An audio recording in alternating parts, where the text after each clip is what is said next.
Ayo, mari kita nikmati suasana hujan di Kota Ungaran di Clubhouse Amaya Home Resort. Ya, saat ini saya ada di Clubhouse. Latar belakang saya kalau kelihatan itu adalah kolam renang dan kalau di sana ada bukit. Wow, asik banget ya suasananya. Oke, hari ini kita akan bincang-bincang tentang satu topik yang tentunya sangat menarik ya, yaitu ekspansi bisnis di masa pandemi. Nah, dan juga bersama-sama dengan kita sudah hadir seorang narasumber yang luar biasa sekali. Nanti saya akan perkenalkan. Saya yakin sekali orang Semarang pasti sudah kenal siapa beliau ya. Nah, acara hari ini kita meskipun diadakan oleh Amaya Home Resort, tapi didukung oleh banyak pihak ya. Ada All Stay Group, sebuah hotel yang juga berada di bawah Kota Satu. Kemudian ada Kopi Janji Jiwa. Ini khususnya Kopi Janji Jiwa yang ada di All Stay Hotel Semarang ya, di Jalan Veteran. Kemudian juga ada tentunya Marimas yang kita tahu ya, Marimas punya siapa, Pak Haryanto Halim. Baik.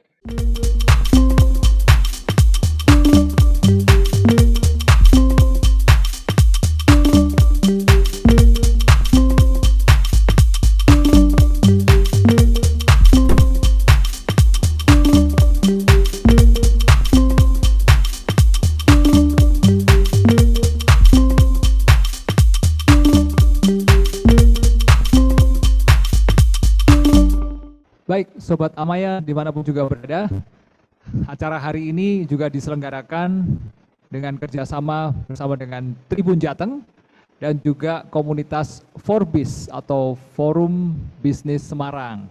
Nah, saya yakin di sini udah banyak teman-teman dari Forbis.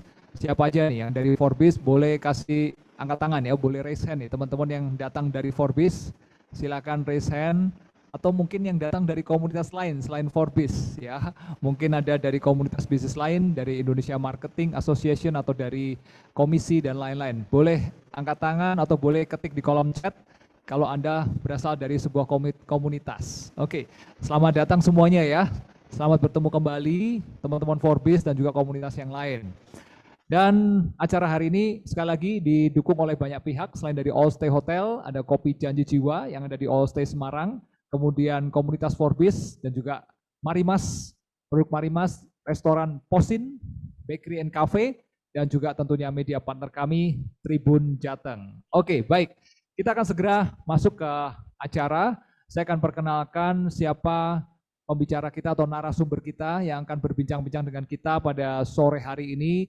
Sore hari yang sejuk dan sedikit hujan di Kota Ungaran. Saya nggak tahu gimana dengan Kota Semarang atau kota-kota yang lain ya.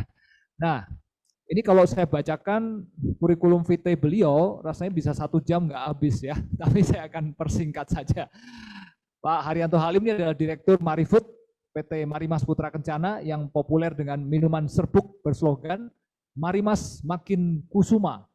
Ini Kusuma ya, benar ya, bukan Kusuka ya. Mungkin nanti Pak Haryanto yang bisa menjelaskan ini. Kemudian sampai saat ini produk Marimas itu mempunyai 31 varian rasa. Ingat 31 itu banyak banget ya. Yang banyak disukai konsumen dari segala kalangan. Marimas ini juga berawal dari perusahaan yang bersistem keluarga atau family business dan ini berkembang menjadi perusahaan yang berskala nasional ya. Pak Haryanto juga kita kenal sebagai seorang budayawan, tokoh budayawan dari Kota Semarang, tokoh pariwisata Semarang yang saya tahu beberapa tahun yang lalu mungkin juga sampai sekarang beliau aktif menggeluti Semawis ya di daerah pecinan Kota Semarang. Kemudian juga pemerhati UMKM. Pak Haryanto juga aktif sebagai pengurus Yayasan Pendidikan Nasional Karangturi, sebagai Ketua Dewan Pengurus dan juga Komunitas Pecinan Semarang untuk Kopi Semawis. Oh, ini tadi yang sudah saya sebutkan ya. Kalau tidak salah beliau juga di Rumah Sakit Logorjo, betul ya. Kemudian juga terjun ke industri pembuatan roti, bakery yang dikenal dengan nama Posin Bakery and Cafe by Imperial. Baik, saya persilakan segera naik ke panggung Pak Haryanto Halim. Halo Pak Haryanto, selamat sore Pak Haryanto. Selamat sore Pak Hari. Selamat sore. Apa kabar Pak Haryanto? Baik-baik loh. Harusnya saya ke Ungaran ya. Oke. Suaranya kurang keras sedikit mungkin Pak Haryanto Halim. Apakah saya sebenarnya saya harusnya Zoom atau harus ke Ungaran ini? Oke, ya. Jelas, sudah jelas. Ya, cukup ya. Oke, baik. Ya, cukup Pak Haryanto. Oke. Cukup jelas. Lama sekali nggak ketemu saya dengan Pak Haryanto, padahal sama-sama kita di kota Semarang ya. Ya, harusnya saya ke Ungaran nggak ya ini? Iya, mungkin nanti next time Pak Haryanto mesti mencoba di sini Pak, di Amaya Home Resort. Ini luar biasa suasananya seperti resort benar-benar di kaki Gunung Ngaran. Tapi nggak apa-apa, karena dengan teknologi kita bisa ketemu dengan siapa saja di mana saja ya Pak Haryanto. Iya, Oke. Pak Hari kayak di Switzerland gitu kok. Gimana Pak Haryanto? Kayak di Switzerland. Iya, betul, tenang. Suaranya. Oke, baik Pak Haryanto. Nah, hari ini, sore ini kita akan bincang-bincang Pak Haryanto mengenai ekspansi bisnis ya, khususnya di masa pandemi. Tapi sebelum kita masuk ke pembicaraan tentang ekspansi bisnis di masa pandemi, saya dan mestinya juga teman-teman yang lain ya, meskipun Marimas ini sudah berkiprah secara nasional, udah banyak dikenal orang, tapi tentunya ada cukup banyak yang belum tahu gimana awal mulanya Marimas ya, dari sebuah bisnis keluarga. Saya pernah dengar saja, tapi ya bagaimana dulu Pak Haryanto merintis usaha ini dari kecil, dari nggak ada apa-apa gitu ya, sampai kemudian bertumbuh sampai sebesar ini. Gimana ceritanya Pak Haryanto? Mungkin bisa mengawali dengan cerita kisah Marimas pertama kali berdiri. Silakan Pak Haryanto. Ya, makasih Pak Hari. Ini suaranya bisa jelas ya? Ya. Oke. Awalnya sih saya kan sebenarnya lulus dari Karangturi tahun 84, kemudian saya sempat kuliah di sebuah universitas di Semarang 1 semester, kemudian tahun 85 saya ke Amerika untuk ngambil bidang jurusan teknologi pangan di University of California, Davis. Ya. Kemudian saya melanjutkan sampai ke S2, jadi saya studi 5 tahun sampai S2 di Amerika. Sebenarnya sih karena nyusul pacar sih, bukannya karena pengen sekolah di luar negeri. Karena pacar saya, Ibu Lisa itu sudah ke Amerika duluan, ternyata LDR itu berat di zaman saya ya, karena nggak ada WA, nggak ada video call, kalau telepon mahal, nggak ada email lagi, semua harus tulis surat. Jadi disusul aja gitu ya Pak ya? Ya, pacaran baru 2 tahun, jadi masih cinta-cintanya gitulah, gitu. Masih panas-panasnya. Jadi akhirnya nyusul nekat, dan saya bersyukur meneruskan studi di Amerika, jadi tetap berlanjut. Kemudian tahun 90 saya pulang setelah 5 tahun kuliah dengan gelar S2. Dan waktu pulang saya pun kaget lihat di Indonesia ternyata di pasar basah tradisional maupun di supermarket itu semua jenis makanan itu sudah ada semua.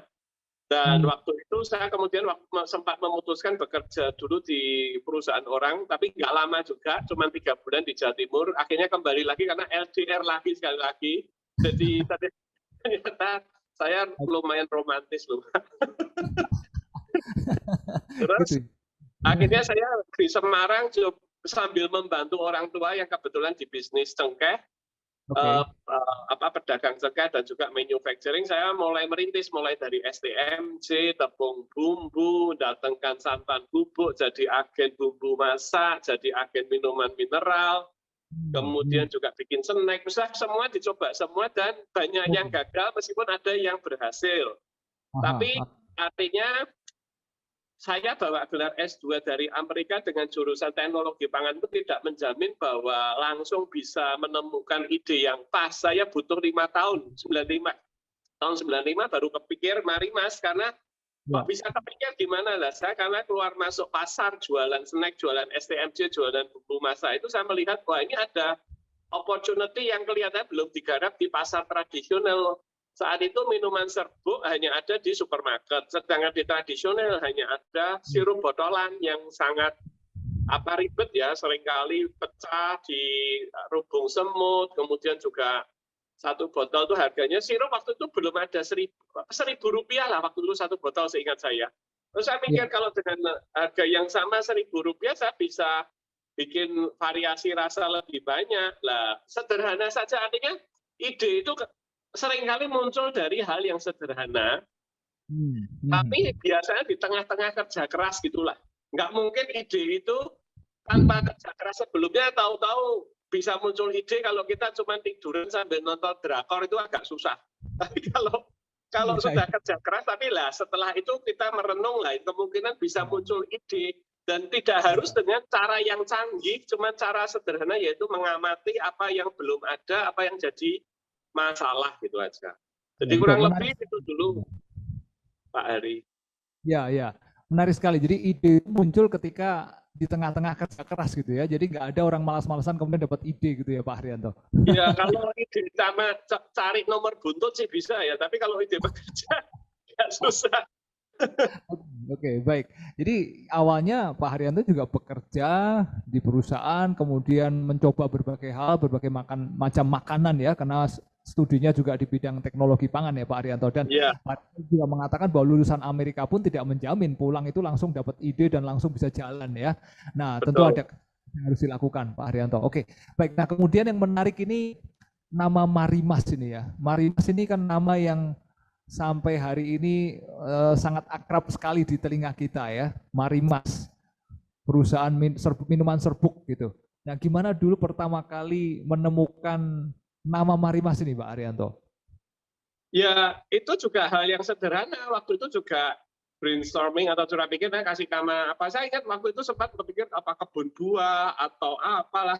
Tapi kemudian muncul nama Marimas itu yang merupakan sapaan khas orang Semarang, mudah sekali dan ada unsur lucunya. Dan saya ingat sekali waktu saya belusuan ke pasar jualan sambil saya termasuk masih belusuan loh waktu itu. Saya tuh dulu waktu mengenalkan Marimas free drink sampling itu saya bawa mobil ada toanya besar itu kemudian pakai musik dangdut itu di pasar-pasar saya ikut. Lah, saya ikut bagi minuman. Lah penjual di pasar ya senang, malah undang-undang, mari mas, mari mbak, mampir mas. Artinya brand itu menjadi cepat sekali dikenal karena sangat familiar. Memang itu mungkin secara nggak sengaja juga, tapi waktu itu kita memutuskan pakai Marimas. Sebelumnya saya punya pengalaman, Ding. Saya pernah bikin STMJ itu, waktu itu belum pengalaman, pakai mereknya agak rumit. Namanya Satria Srikandi Sejati. Lah itu sampai lama aja orang nggak bisa hafal gitu aja. Kemudian waktu muncul Marimas, jadi gampang gitu. Jadi sesederhana itu cari yang gampang, yang familiar gitu, lebih mudah dikenal nantinya. Ya, saya memang melihat Pak Haryanto ini, ya saya mengenal beliau ini dari sekolah Karangturi ya. Saya melihat Pak Haryanto ini sosok yang sederhana. Ternyata banyak juga hal-hal yang ditemukan atau diciptakan dengan sederhana ya, seperti nama Marimas tadi. Tapi itu pun melalui proses. Awalnya namanya Satria Srikandi, apa tadi Pak?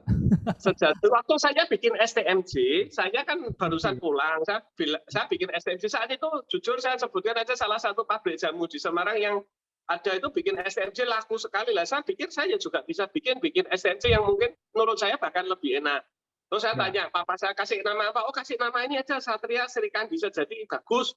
Karena ada kesan budayanya mungkin. Ya saya senang gambarnya pengantin Jawa, ada hati-hatiannya. Kemudian saya desain packagingnya warnanya pink seperti pengantin baru.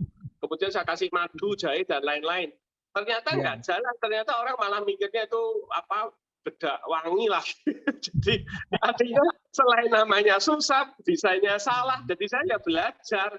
Karena saya kan orang teknologi pangan, saya bukan orang marketing awalnya. Tapi belajar dari kegagalan. Artinya memang saya selalu mengatakan kepada para pemula, nggak mungkin lah kalau sekali kamu baru ide bisa berhasil. Kalau berhasil ya, wah kamu termasuk manusia langka. Artinya bersiaplah bahwa gagal itu, tapi itu menjadi pembelajaran, jadi ongkos kuliah yang menurut saya memang harus ditempuh, gitu aja. Jadi Marimas itu ya belajar dari kegagalan sebelumnya juga. Dari kegagalan demi kegagalan ya, dan itu merupakan ongkos belajar.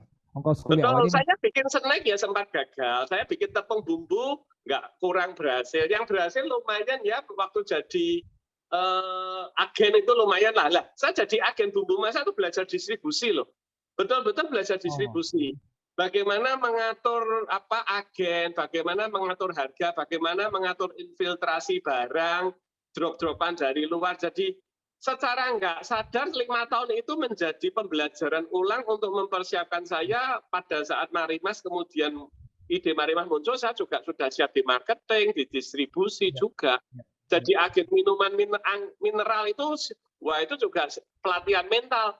Bayangkan saya S2 lulusan Amerika, kadang harus ngirim jus aqua kemana, bawa sendiri, ngangkut sendiri. Saya sampai mikir, masa kerjaannya gini ya? Oke, baik. Semuanya tidak lepas dari kerja keras Pak Haryanto ya. Nggak peduli Betul. lulusan atau apapun juga ya, apapun latar belakang kita tidak lepas dari kerja keras.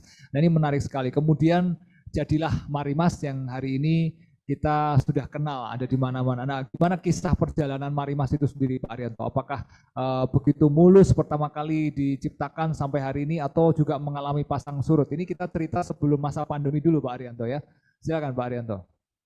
Ya, Marimas sebenarnya kan memang dari istilahnya home industry ya. Jadi saya ingat kok waktu itu saya beli peralatannya juga sederhana. Tapi kan saya punya background teknologi pangan. Saya tahu secara garis besar minuman serbuk prosesnya semacam ini. Saya bisa menghemat beberapa proses yang menurut saya nggak perlu sehingga investasinya nggak terlalu mahal.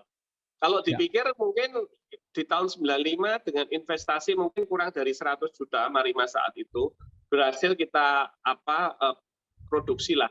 Tapi kalau sekarang ini untuk bikin industri minuman serbuk jadi sangat mahal sekali, mungkin bisa puluhan miliar aja belum tentu cukup. Karena apa? Karena harus beriklan, karena juga packagingnya mahal. Di zaman saya bikin ya gula itu 1 kilo cuma 1.300 loh, sekarang kan 11.000. Packaging itu cuma per roll itu paling berapa? 80.000, sekarang hampir 600.000, 700.000. Jadi timing itu juga mempengaruhi sekali. Dan saya mengatakan gini, untuk menemukan blue ocean seperti Marimas di zaman saya itu memang gampang-gampang susah ya. Nggak semua juga bisa. Artinya Anda bisa menemukan the hidden needs dari konsumen. Saya ingat sekali waktu saya ngasih sampling free drink di pasar-pasar, mereka kaget loh ini bisa jadi rasanya kayak jeruk itu nanti kayak jamu itu. Iya, jadi mereka yang nggak kepikir dari serbuk bisa jadi minuman yang segar dengan rasa jeruk itu. Dan ternyata itu direspon dengan sangat cepat. Kemudian yang menyebabkan pertumbuhan cepat, saat itu tahun 97 saya memutuskan beriklan di televisi. Dengan taruhan yang cukup besar, mungkin saya pernah cerita, yaitu saya seingat saya omset itu sekitar 300 jutaan per bulan waktu itu, tapi harus taken kontrak 600 juta. Buat saya sebenarnya itu taruhan yang cukup besar sekali.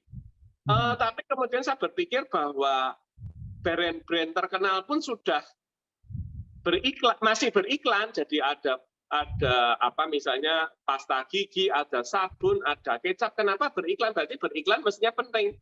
Saya waktu itu senaif itu loh, karena saya bukan orang marketing sekali lagi, dan saya kemudian putuskan mau beriklan, dan wah nunggu nih iklan itu seperti nunggu bayi lahir loh. Deg-degan, dan saya ingat sekali waktu itu time signal di bulan puasa, time signal itu awal mau dung itu loh buka puasa. Wah saya senang sekali, tapi setelah lihat iklannya saya sedih, karena saya tahu tiap kali iklan tayang saya harus bayar itu. Jadi itu adalah paradoks, tapi setelah itu memang awareness muncul. Nah ini untuk catatan, saat itu gampang sekali loh untuk create awareness sebuah produk hanya lewat televisi. Waktu itu cuma 2 atau 3 RCTI, SCTV, dan ANTV kok waktu itu. Sekarang ini wah untuk komunikasi minta ampun ya. Jadi salah satunya memang kalau dipikirkan, timing itu juga pengaruh sekali sih. Lah, kok bisa kepikir timingnya itu lah? Karena saya keluar masuk pasar, itu aja. Jadi kalau siapapun Anda kalau mau jadi startup, memulai bisnis, Anda harus familiar dengan bisnis yang akan dimasuki. Anda mau masuk ke pertanian, agrobisnis, ya kamu jadi petani dulu lah, supaya tahu seperti apa harga-harga pasar, buah-buahan apa yang dinikmati, daerah mana, panen mana, kan Anda harus tahu. Ya kan, nggak sekedar punya ide saja. Anda mau di bidang alat-alat kesehatan atau kecantikan, ya kamu harus tahu dong soal kecantikan, kalau bisa kursus dulu, atau kamu kenalan dengan atau kerja di tempat yang jual alat-alat itu supaya Anda dapat pengalamannya dulu. Jadi mau tidak mau you have to get familiar with the business memang. Iya, baik Pak Haryanto. Menarik sekali. Jadi apapun juga yang mau kita geluti, kita mesti terjun ya Pak ya, terjun ke bawah, tidak hanya sekedar ide yang muncul begitu saja, tapi bagaimana kita menggeluti benar-benar ya, memahami betul seluk-beluknya. Itu yang dilakukan Pak Haryanto di awal-awal berdirinya Marimas dan benar-benar Pak Haryanto keluar masuk pasar basah lagi ya. Betul, kalau saya sarankan, karena saya nggak tahu, mungkin kelasnya kita hampir sama ya, bukan anak konglomerat ya, artinya ya kelas menengah lah. Kalau saya sarankan Anda memang harus jadi CEO semenjak awal, Chief Everything Officer ya, everything loh, bukan Chief. Jadi memang Anda harus tahu semuanya supaya nanti saat berkembang Anda sudah tahu roh bisnis Anda sendiri bahwa nanti dikerjakan oleh divisi atau oleh manajer. Anda tahu karena Anda pernah menggelutinya dari ujung bawah sampai ujung atas. Jadi jangan sampai, saya sarankan loh ya, kalau Anda meskipun punya modal, tapi kan saya katakan tadi modal kita biasanya kan kelas menengah ya. Terus bentuk divisi-divisi sampai Anda semua didelegasikan, tapi Anda nggak tahu dalamnya gitu loh. Kalau saya sarankan di awal bisnis, Anda harus tahu semuanya. Baik caranya nyetel mesin, baik caranya produksi, baik caranya ngatur HRD, keuangan, promosi, you have to know everything dulu menurut saya. Setelah itu delegasi, saya dulu awal ya, waktu masih awal Marimas itu saya nimbangin semua bahan saya. Nanti tengah-tengah nimbangin ada yang ketok-ketok, Pak ini ada yang lamar, terpaksa saya keluar wawancara dulu, nanti laporan bank saya yang ngurusin, nanti pas promosi, ya sibuk. Tapi yang saya alami, kalau frekuensinya pas gitu ya, kita tuh mendadak punya energi berlipat-lipat loh. Saya tuh kerja jam 6 pagi pulang setiap kali jam 10, jam 12 malam, rasanya ya nggak capek saat itu loh ya. Artinya ada energi yang berlipat kalau frekuensinya pas. Tapi kalau nggak pas ya kerjanya setengah hati ya cepet capek sebenarnya. Nah, ini menarik nih pembicaraan soal energi ya, energinya pas. Menggeluti bidang memang kita sukai ya, mungkin ada passionnya juga masuk di situ, tepat dengan kompetensi kita juga. Akhirnya tadi yang dikatakan Pak Haryanto, energi itu pas begitu Pak Haryanto ya. Nah tadi ada menarik ketika Pak Haryanto tadi menceritakan tentang beriklan di TV ya, di RCTI atau SCTV. Nah itu di era itu ya, sekian tahun yang lalu ya. Nah saat ini kita tahu bahwa zaman berubah nih, zaman berkembang. Saat ini mungkin ya TV masih ditonton orang, tapi dengan adanya media sosial, YouTube, kemudian Google dan sebagainya. Nah, apakah perubahan-perubahan ini juga mempengaruhi bagaimana Marimas memasarkan produknya, Pak, atau mempopulerkan produk-produknya? Pengaruh sekali. Jadi kita juga sudah mulai menyadari mau tidak mau efektivitas kita istilahnya sekarang malah mulai ngomongnya konvensional. Channel itu sudah mulai kita sadari mulai menurun. Perkiraan saya bahkan di bawah 50% sekarang efektivitas istilahnya above the line communication-nya ya. Jadi sekarang yang jelas adalah harus melalui medsos dan online sekarang. Dan juga kita menjadi warm itu menjadi sangat penting. Dan mungkin saya sekarang juga kalau beberapa mungkin juga melihat tadi iklan juga bahwa saya built-in dengan endorser, nggak bisa pun sekarang cuma nyuruh Mbah Minto iklan. Wah, kalau saya ikut di dalamnya, efeknya juga lebih baik, bahkan saya nggak perannya sebagai owner atau direktur, malah sebagai penjual. Jadi hal-hal semacam itu kelihatannya juga lebih pas lah di zaman sekarang ini. Dan sekarang kebetulan saya juga sedang berkomunikasi lewat media sosial lain, baik lewat Facebook maupun IG, personal. Saya melihat ini juga nantinya mungkin menjadi semakin penting, dan ini untuk saya lihat untuk perintis ya, UMKM maupun startup ya. Menurut saya personal branding sekarang harus mulai dibikin barengan dengan produk atau service branding Anda. Karena menurut saya lama-lama produk maupun service hampir mirip-mirip kok sebenarnya. Artinya ya kurang lebih mau yang pemutih kulit kan ya itu, kemudian mau bikin restoran kafe ya itu. Tapi kalau kamu bisa punya branding personal yang bisa memberikan narasi tersendiri, ada kisahnya, oh ini resep warisan dari nenek saya sudah usia 200 tahun, lah itu ada bedanya misalnya. Jadi saya akan mengatakan memang dengan media sosial ini kesempatan untuk personal branding, untuk menguatkan branding produk Anda, menurut saya akan menjadi pembeda di masa mendatang. Ya. Oke. Nah ini ngomong-ngomong soal personal branding ya, dan media sosial, saya lihat Pak Haryanto ini juga mulai berekspansi ke TikTok nih Pak Haryanto ya.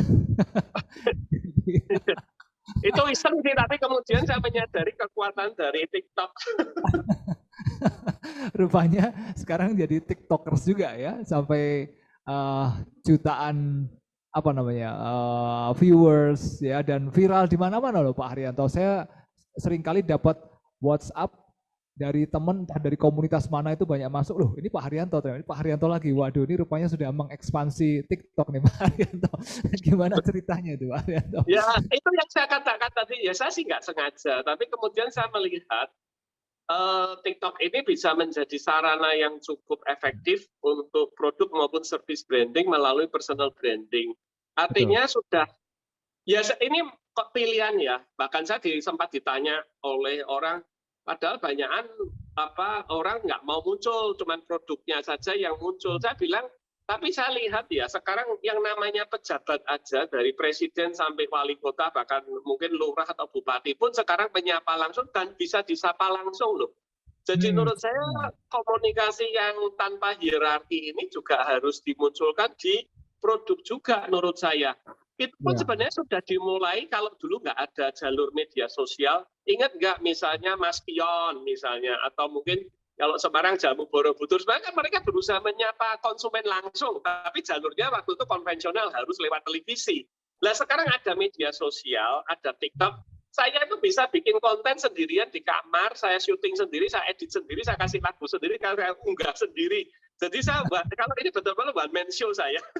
Tapi yang saya lihat loh dampaknya kok besar lah. Saya bilang ini harus bisa dipakai juga lah. Kemudian saya berpikir sebenarnya untuk produk-produk yang seperti mungkin baru buka kafe, kalau bisa diperkenalkan juga lewat personal branding juga akan menarik. Oh ini cara mempersiapkannya saya semacam ini, keunikannya di sini.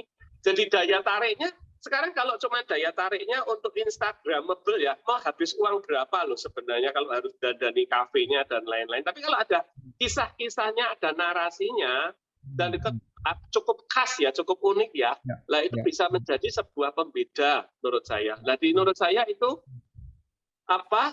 komunikasi yang mungkin perlu dipikirkan dengan serius di masa mendatang. Ya. Oke, jadi nggak hanya sekedar menjadi Instagramable atau asal tampil di TikTok, tapi yang penting narasinya itu Pak Haryanto ya, narasi atau kontennya ya. Oke, baik Pak Haryanto. Sekarang kita menuju ke ekspansi bisnisnya nih Pak Haryanto ya. Saya lihat dalam beberapa tahun sebelum pandemi, tapi ini ya sebelum pandemi juga ceritanya, Pak Haryanto mulai memasuki ke bisnis bakery ya, bakery kemudian berkembang ke resto, kafe dan seterusnya, dan terakhir ini mungkin Sobat Amaya dan teman-teman juga sudah tahu di Kota Semarang ini banyak bertebaran kafe-kafe baru dan ada salah satunya di Jalan Menteri Supeno Pak Haryanto ya, namanya Posin Bakery dan Cafe by Imperial. Nah ini gimana ceritanya Pak Haryanto memasuki ke bisnis itu Pak Haryanto? Ya sebenarnya itu juga, nah, kalau itu agak kebetulan juga. Ya, tapi gini, di bisnis itu sebenarnya banyak kebetulan yang kalau orang Jawa bilang delalah lah ya. Yang kalau kita, tapi sebenarnya kita harus menekuninya dahulu. Jadi pada saat nanti ada kesempatan kita siap. Jadi kan sebenarnya luck itu opportunity meets preparation istilahnya. Jadi kesempatan bertemu dengan persiapan. Ya waktu itu karena dari kerabat istri ada yang migrasi ke Australia sehingga kafenya bisnisnya bakery waktu itu ditinggal, dan waktu itu masih sangat tradisional sekali. Yang tahu kalau dulu nama Imperial itu hanya oma-oma dan tante-tante saja. Lah kemudian kita mulai tangani karena kita lihat wah ini bakpaunya juga enak, roti-rotinya juga enak, ini bisa dikembangkan menjadi kafe, dan itu yang memulai kami untuk memasuki di bisnis itu. Lah, yang menarik Posin itu sebenarnya kita sudah bikin sebelum pandemi, tapi kemudian pandemi muncul, kita sedang bangun loh, sebenarnya kita ya bingung. Wah ini semuanya juga lagi sepi semua, terus ganti arah lagi. Satu arah lagi, dari dua arah ganti satu arah, itu juga kita ya deg-degan. Tapi untung ini kebetulan lagi ya, kita mengkonsepnya Posin itu banyak ruangan-ruangan kecil-kecil yang bisa dimanfaatkan untuk rapat sebenarnya. Karena kita melihat ke depan, orang akan suka style itulah.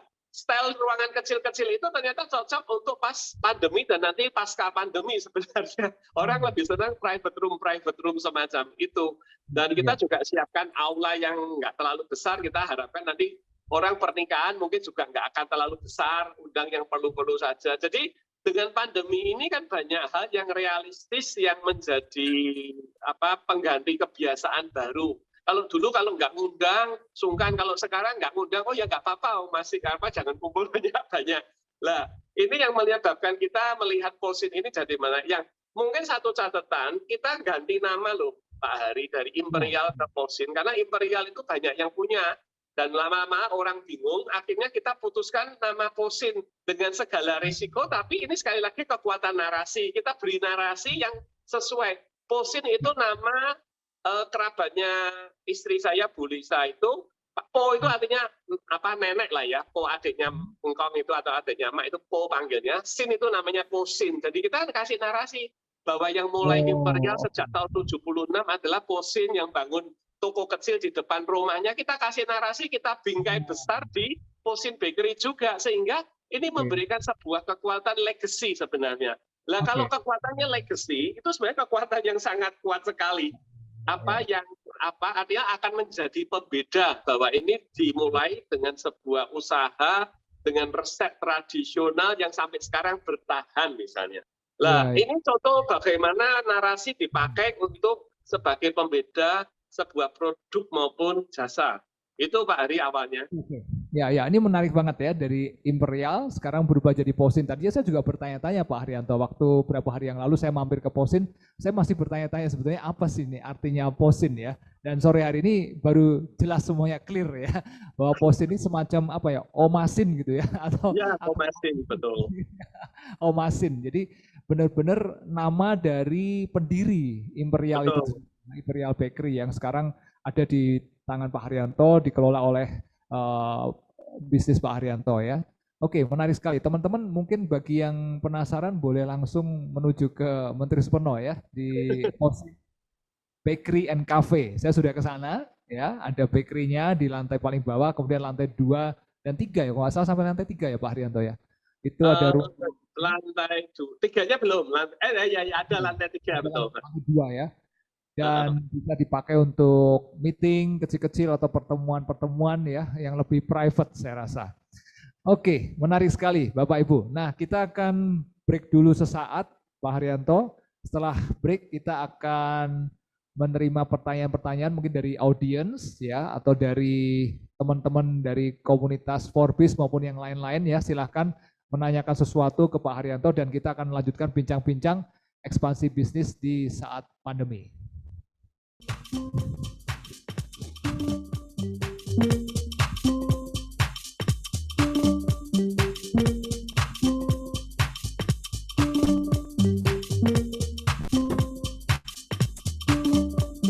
Nah, Sobat Amaya dimanapun juga berada, jangan kemana-mana sampai acara ini selesai ya, karena nanti di akhir acara akan ada kuis dan akan ada banyak hadiah bertebaran, ada voucher menginap di All Stay Hotel, kemudian ada voucher janji jiwa, dan tentunya ada paket produk dari Marimas. Oke, baik.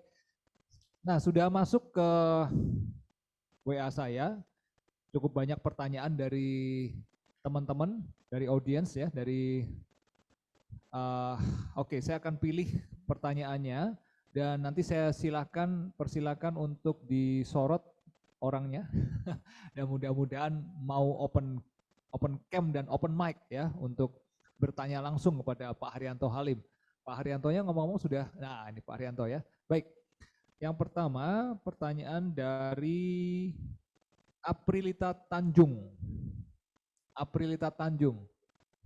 Iya, Aprilita Tanjung boleh ditampilkan. Iya Pak. Iya, Ibu Aprilita ya. Iya, oke. Aprilita ini pertanyaannya mau saya bacakan atau dibaca sendiri? Silakan, mungkin ini ada Pak Haryantonya, silakan Bu Aprilita bisa langsung bicara ya, langsung open mic. Silakan Bu Aprilita. Selamat sore Pak Haryanto. Ya, sore. Sore. Pak, saya ingin bertanya, apakah setiap kita ingin melakukan melangkah untuk membuat usaha baru, apakah perlu survei langsung Pak ke lapangan, atau kita cukup hanya melihat situasi aja atau mengira-ngira gitu Pak? Lalu Pak, untuk mengelola SDM terutama karyawan, bagaimana cara mengelola karyawan dari yang tadinya Pak Haryanto usahanya kecil sampai sekarang besar, tapi karyawan itu tetap loyal kepada kita. Mungkin seperti itu, Pak. Bisnisnya apa, Bu, maksudnya? Saya dari tahun 90 itu turun-temurun ya Pak, sampai sekarang itu kue kering. Tapi semenjak COVID, saya ini Pak, memulai untuk usaha jamu. Jamu botolan seperti itu Pak. Nah itu Pak, kira-kira bagaimana Pak Rianto? Sekian dari Kak saya. Ya, kalau saya sih, kalau makin banyak data pasti akan makin bermanfaat. Meskipun itu kan jadi mahal dan lama. Tapi minimal jangan terlalu minimal datanya. Jadi memang kalau awal-awal dulu saya pun juga mungkin melakukan hal yang sama. Banyak sekali yang lewat insting lah, lewat perasaan lah. Kira-kira wah ini bisa laku gitu. Tapi makin lama menurut saya makin susah dan tidak gampang.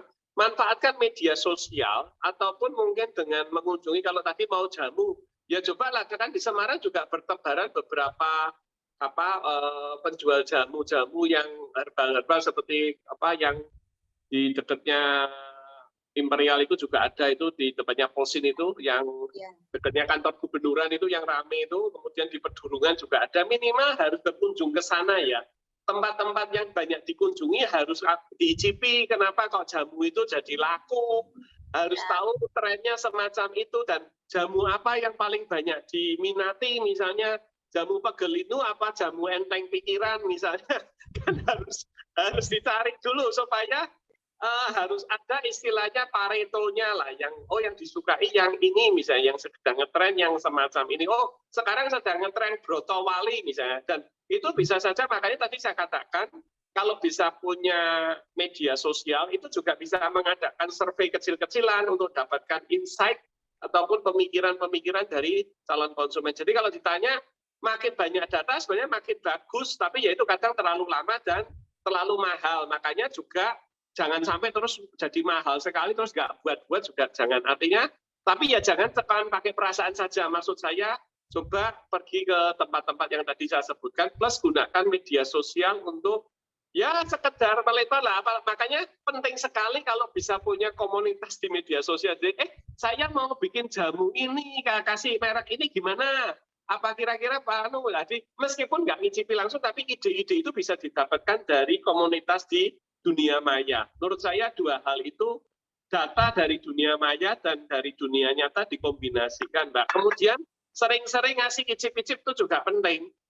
Sering-sering ngasih icip-icip, tapi gini harus berhati-hati karena orang Indonesia, terutama apalagi kita yang di Jawa ya, saya tahu sendiri orang Semarang itu sungkanan. Kalau dikasih terus ditanya enak, Rak. Dia pasti kalau nggak enak pun ngomongnya lumayan loh, gitu. Lah, Betul, Pak. Kalau dia ngomong lumayan, menurut saya dianggap nggak enak. Tapi kalau dia ngomong enak, terus gini, kalau enak itu ya, ini kalau orang kita juga kadang muncul nggak sopannya. Kalau enak ya, dia pasti minta tanduk itu, minta tambah itu. Kalau dia sampai minta tambah dan minta lagi tanpa ditawari, berarti dianggap enak itu. Patokan kasarnya semacam itu. Ya. Oke, baik, Pak Arianto. Terjawab, Bu Aprita? Iya. Untuk yang tadi Pak, karyawan belum dijawab. Yang karyawan. Kalau yang karyawan, yang penting adalah contoh dari kita. Tadi ya saya sempat singgung sekali bahwa saya kerja waktu awal merintis ya jam 6 sampai jam 12. Dan saya pun melakukan semuanya loh. Baik nyapu, ngangkat, timbang, semua saya lakukan juga sama-sama. Jadi mereka tahu etos kerja itu yang bentuk itu kita loh. Bukan dari sistem, bukan dari SOP loh. SOP ditulisi harus datang jam 7 pagi misalnya. Lah kalau kita datangnya ya yang sok telat, kadang nggak datang ya nggak jalan. Yang jalan, yang ngasih contoh itu kita. Makanya jadi pimpinan itu sebenarnya paling berat. Karena kita harus memberikan contoh, dan itu nggak cuma seminggu. Itu bertahun-tahun loh. Sampai itu merasuk menjadi budaya. Jadi saya misalnya pada saat awal merintis ya, saya tahu sekali, kalau belum selesai memang nggak boleh pulang. Jadi saya pun ya nungguin, saya pernah sekali ya, cuman sekali aja saya menjalankan itu, sampai hampir jam 4 pagi. Wah itu semua juga nggak berani bergerak karena saya juga di sana. Tapi itu jadi omongan bahwa, wah ditungguin langsung dan sama-sama nggak pulang. Itu kan nggak tiap tahun, belum tentu terjadi hal gitu. Tapi pada saat itu terjadi, kita harus hadir loh. Gitu Bu. Jadi contoh-contoh semacam itu tuh nggak terlalu sering kok.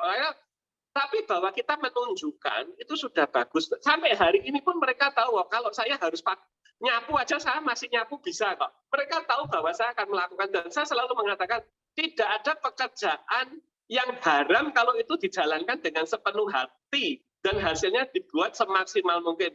Pekerjaan yang haram itu cuma nyolong. Kalau kamu nyapu pun halal asal nyapunya bersih dan jadi manajer kalau cuma isinya tidur ya nggak usah.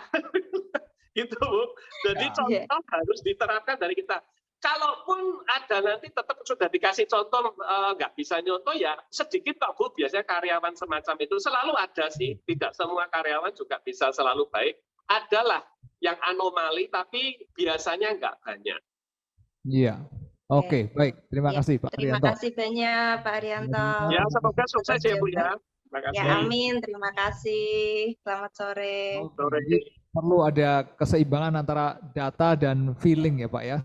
Bukan iya. feeling, lebih ke intuisi kali ya. Betul. Ya, tapi data juga penting, kemudian media sosial, dan terakhir kalau menghadapi karyawan yang paling penting adalah contoh dari kita sebagai pemimpin perusahaan ya. Baik, terima kasih sekali Pak Arianto. Nah kemudian ada lagi pertanyaan dari Amanda Gracia dari Semarang. Nah silakan Amanda Gracia boleh memunculkan diri. Amanda Gracia.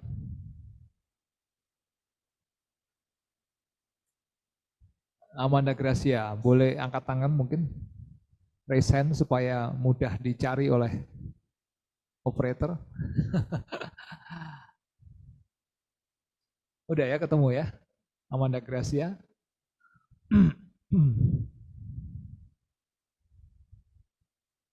Di Anaya sejuk nggak Pak Hari? Kenapa? Di sana sejuk nggak hawanya? Sejuk Pak. Pak Haryanto kayaknya perlu punya satu di sini Pak Haryanto. Rumah liburan Pak.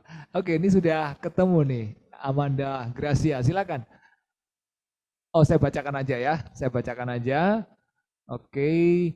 Selamat siang Pak Arianto, saya mau tanya strategi apa yang dipakai oleh perusahaan Bapak untuk tetap bertahan di masa pandemi ataupun bertahan di tengah banyaknya pesaing baru. Nah ini ya, pesaing baru itu nggak bisa dihindarkan, tapi pandemi itu lebih nggak bisa dihindarkan ya. Seluruh dunia mengalami. Dan bagaimana strategi Pak Haryanto? Sekedar bertahan saja atau justru melakukan action atau justru melakukan ekspansi? Silakan Pak Haryanto. Ya, saya sih kalau banyak, kalau normatifnya ya tetap inovasi sebenarnya. Inovasi itu sudah menjadi bagian dari apa kalau kita berbisnis mau tidak mau nggak bisa. Kenapa harus berinovasi? Satu, konsumennya bosen. Kedua, ya banyak persaingan. Jadi sekarang ini dengan adanya digital teknologi, mendadakkan persaingan di industri tidak hanya lawan industri, tapi lawan PO yang di online itu. Artinya yang bisa bikin misalnya roti Black Forest kan nggak cuma posin, tapi ibu-ibu yang lihat di Cookpad atau di iseng-iseng ya, bisa bikin sekarang ya kan. Jadi sekarang ini industri juga berkembang dengan sangat cepat sekali, produk shelf life juga pendek, product life cycle turun sekali.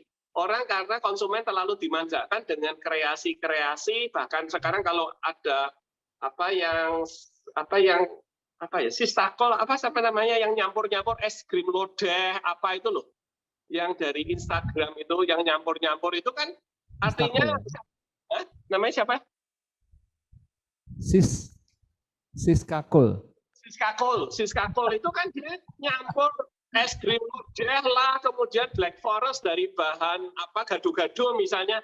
Itu kan sebenarnya memicu petualangan rasa sebenarnya, dan itu membuka.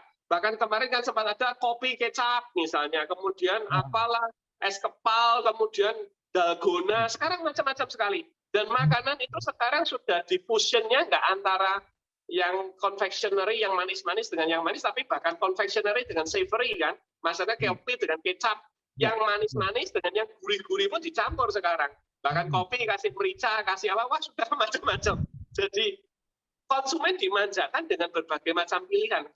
Begitu mereka dimanjakan, mereka jadi gampang bosen sebenarnya. Jadi produk life cycle itu jadi sangat cepat sekali. Saya pun mencoba bahkan, tapi tidak gampang ternyata. Jadi saya sebenarnya waktu pandemi ini mencoba meluncurkan minuman temulawak yang saya pikir juga baik untuk masa pandemi.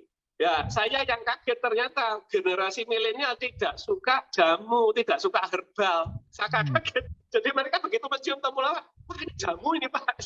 Padahal saya pikir mereka lebih concern kesehatan. Ternyata mereka ya sadar kesehatan, tapi buat mereka sehat itu minum boba.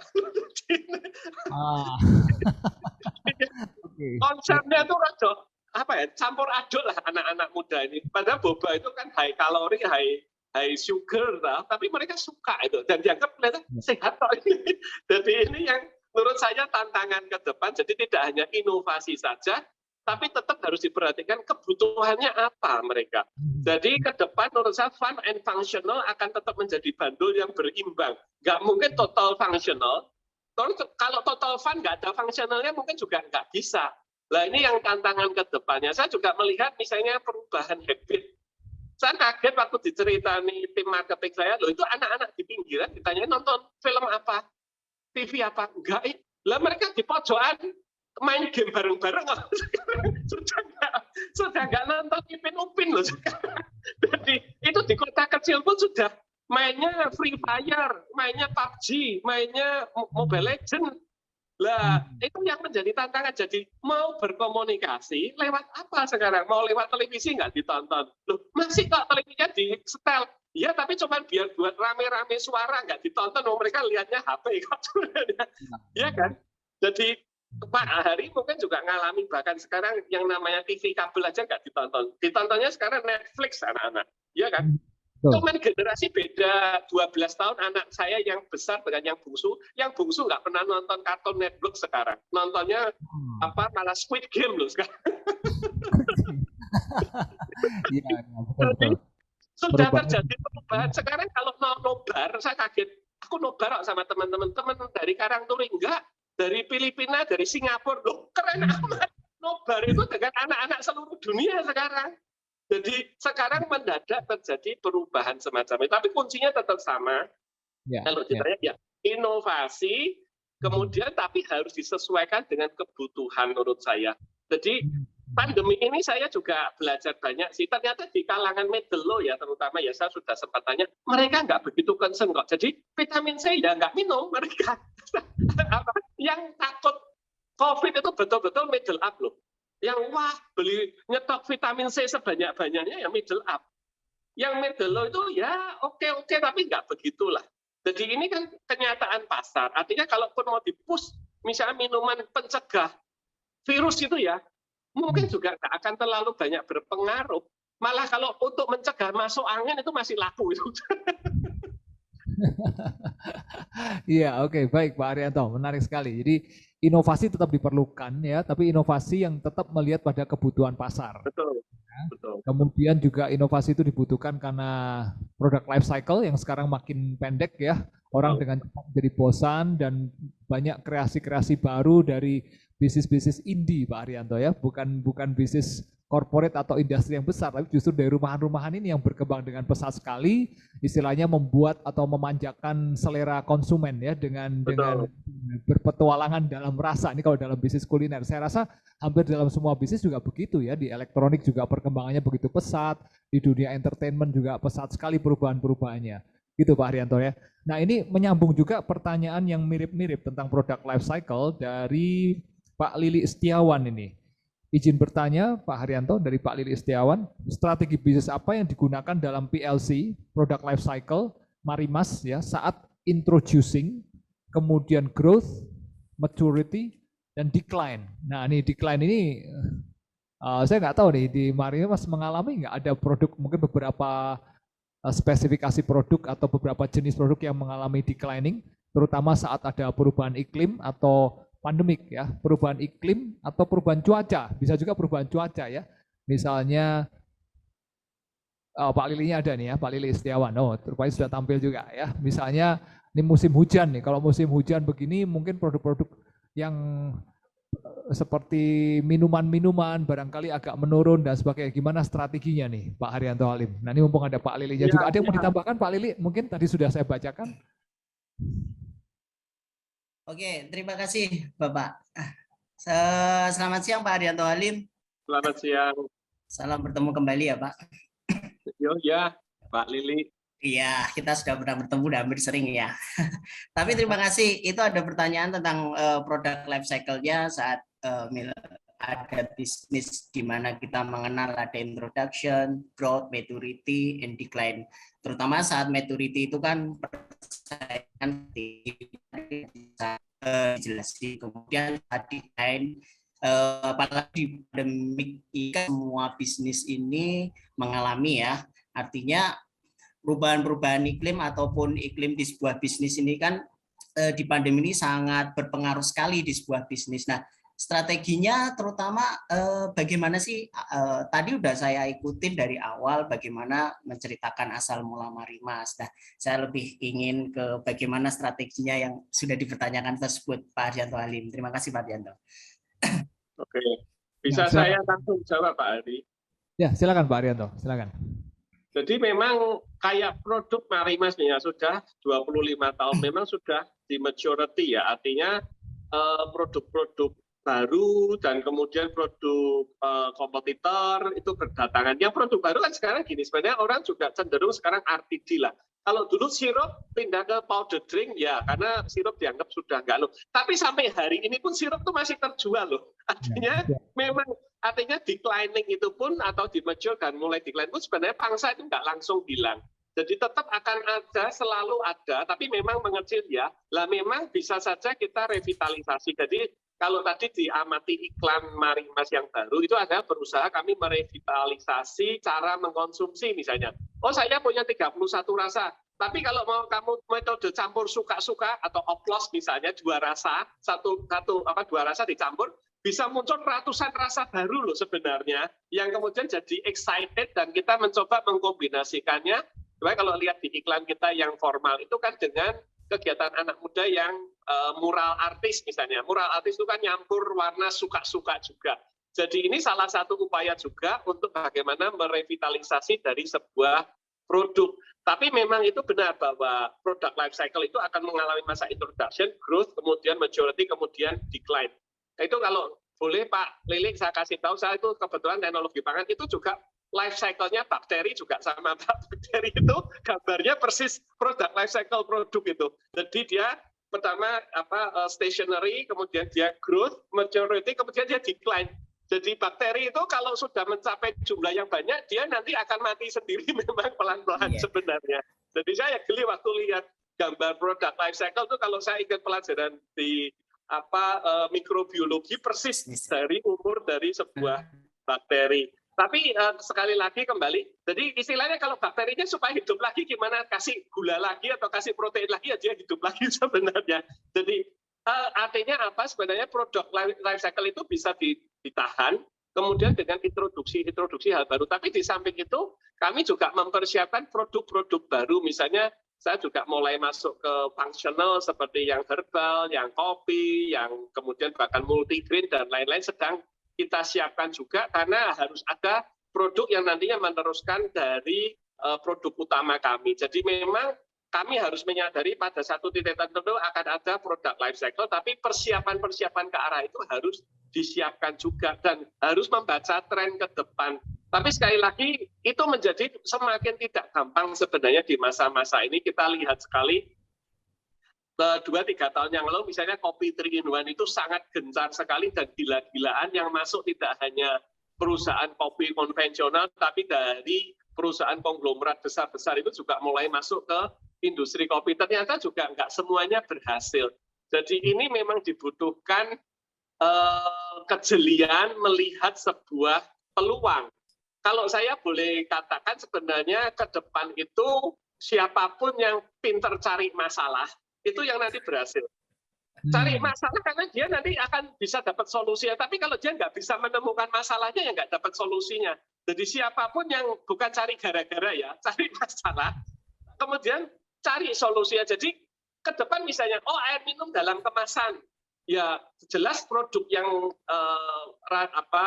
market leadernya pun tertantang oleh brand baru yang dengan cara yang cukup unik lah. Artinya, wah kemasannya kalau dibuka bisa ada suaranya gitu aja, konsumen sudah wah ini kelihatannya segel gitu misalnya. Jadi pendekatan-pendekatan yang cukup unik itu memang dibutuhkan ke depan. Karena konsumen itu kan sebenarnya naif gitu loh. Konsumen itu mulai dari yang pendidikan SD sampai profesor itu naif.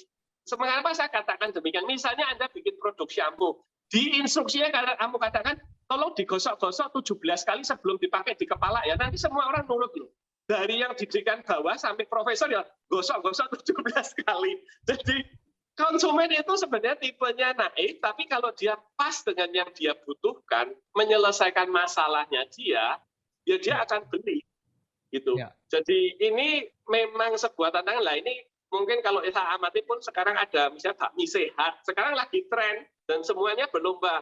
Dulu bakmi mewah misalnya, wah bakmi mewah semua bikin bakmi mewah yang harganya mahal, ternyata trennya sebentar.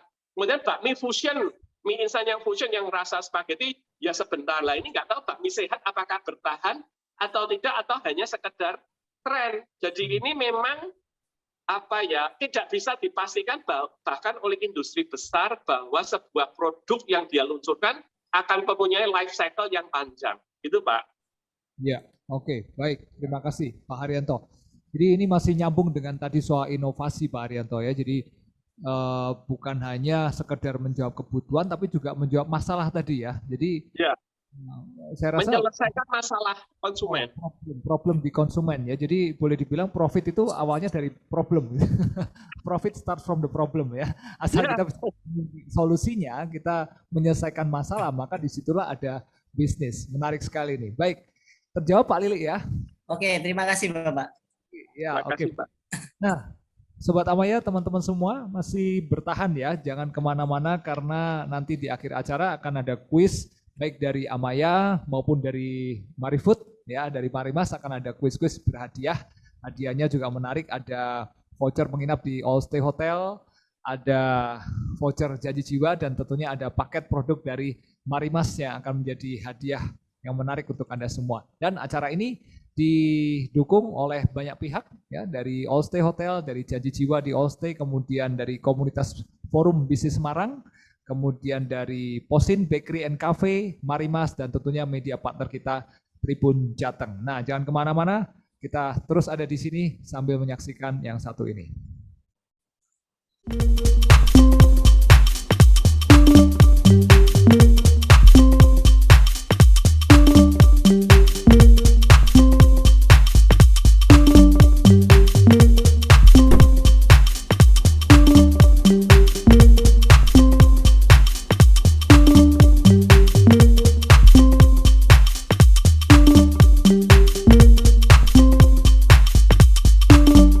Kita lanjut lagi, masih di Amaya Talk volume yang ketiga. Kalau ada volume ketiga berarti ada keempat ya bulan depan. Oke, saat ini saya ada di Clubhouse Amaya Home Resort. Suasananya asik banget ya, tenang, sejuk. Buat Anda yang belum tahu, Amaya Home Resort ini ada di kaki Gunung Ungaran ya. Hanya kurang dari 5 menit dari exit tol Ungaran. Jadi dekat sekali. Kalau Anda suka suasana yang tenang, jauh dari keramaian, ya, udara masih segar, Amaya Home Resort ini menjadi pilihan yang menarik sekali untuk jadi tempat tinggal Anda. Ya. Dan kebetulan sekali untuk Anda peserta Amaya Talk hari ini, kalau Anda berminat untuk bertanya atau pengen punya rumah di Amaya, ada special offer. Anda silakan menghubungi Amaya Home Resort, dan kalau nggak salah dalam waktu dekat ya, tanggal 3 November, jadi minggu depan, sampai dengan tanggal 12 atau sekitar 10 hari ya, akan ada pameran perumahan di Paragon Mall Semarang, dan Anda bisa cari counter Amaya Home Resort di sana ya, dan pasti akan ada banyak penawaran-penawaran khusus produk baru dari Amaya Home Resort. Oke, baik. Kita lanjut lagi dengan Amaya Talk volume yang ketiga ini, ekspansi bisnis di saat pandemi, bersama dengan narasumber kita yang sudah tidak asing lagi, yaitu Bapak Haryanto Halim. Nah, saya akan masih bahas pertanyaan-pertanyaan ya, dan jangan lupa Sobat Amaya dan Bapak Ibu semuanya, Jangan kemana-mana sampai acara ini selesai, sampai ujung acara ya. Karena apa? Karena akan ada banyak hadiah dibagikan, ada kuis-kuis. Kuisnya nanti untuk bisa menjawab kuis Anda harus benar-benar menyimak ya. Apa yang tadi dijelaskan oleh Pak Haryanto, Anda harus menyimak videonya karena nanti materi kuisnya ada di situ. Ada dari sepanjang talk show ini ya, baik dari pernyataan Pak Haryanto maupun dari video-videonya ya. Jadi perhatikan baik-baik nanti untuk bisa menjawab kuis yang akan dilemparkan di akhir acara. Hadiahnya ada voucher dari Janji Jiwa, ada voucher menginap di All Stay, dan ada paket produk dari Marimas. Oh ya, untuk para peserta jangan lupa mengisi link presensi yang sudah disediakan di kolom chat. Ya, Anda bisa klik dan juga Anda bisa isikan data-data Anda di situ sebagai bukti bahwa Anda sudah absen di sini, sudah hadir di sini. Kenapa? Karena nanti akan ada hadiah yang bisa Anda nikmati juga dengan mengisi link presensi. Oke, baik Bapak Ibu dan teman-teman. Saya akan lanjutkan dengan pertanyaan-pertanyaan. Ada beberapa pertanyaan yang sudah masuk juga untuk Pak Haryanto Halim. Oke, ini menarik sekali dari Rahma Isna. Boleh ditampilkan Rahma Isna?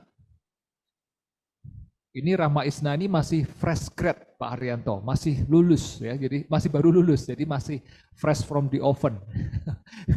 Mahasiswi yang baru lulus dan tentunya pengen punya usaha. Nah, ada pertanyaan dari Rahma Isna. Silakan, mungkin Rahma Isna bisa raise hand supaya bisa dikenali dengan cepat. Atau bisa open cam. Nah, itu dia ya, Rahma Isna sudah raise hand. Bisa open cam, mau langsung ngomong sama Pak Haryanto, mumpung ketemu dengan Pak Haryanto langsung, atau saya bacakan? Silakan, Rahma.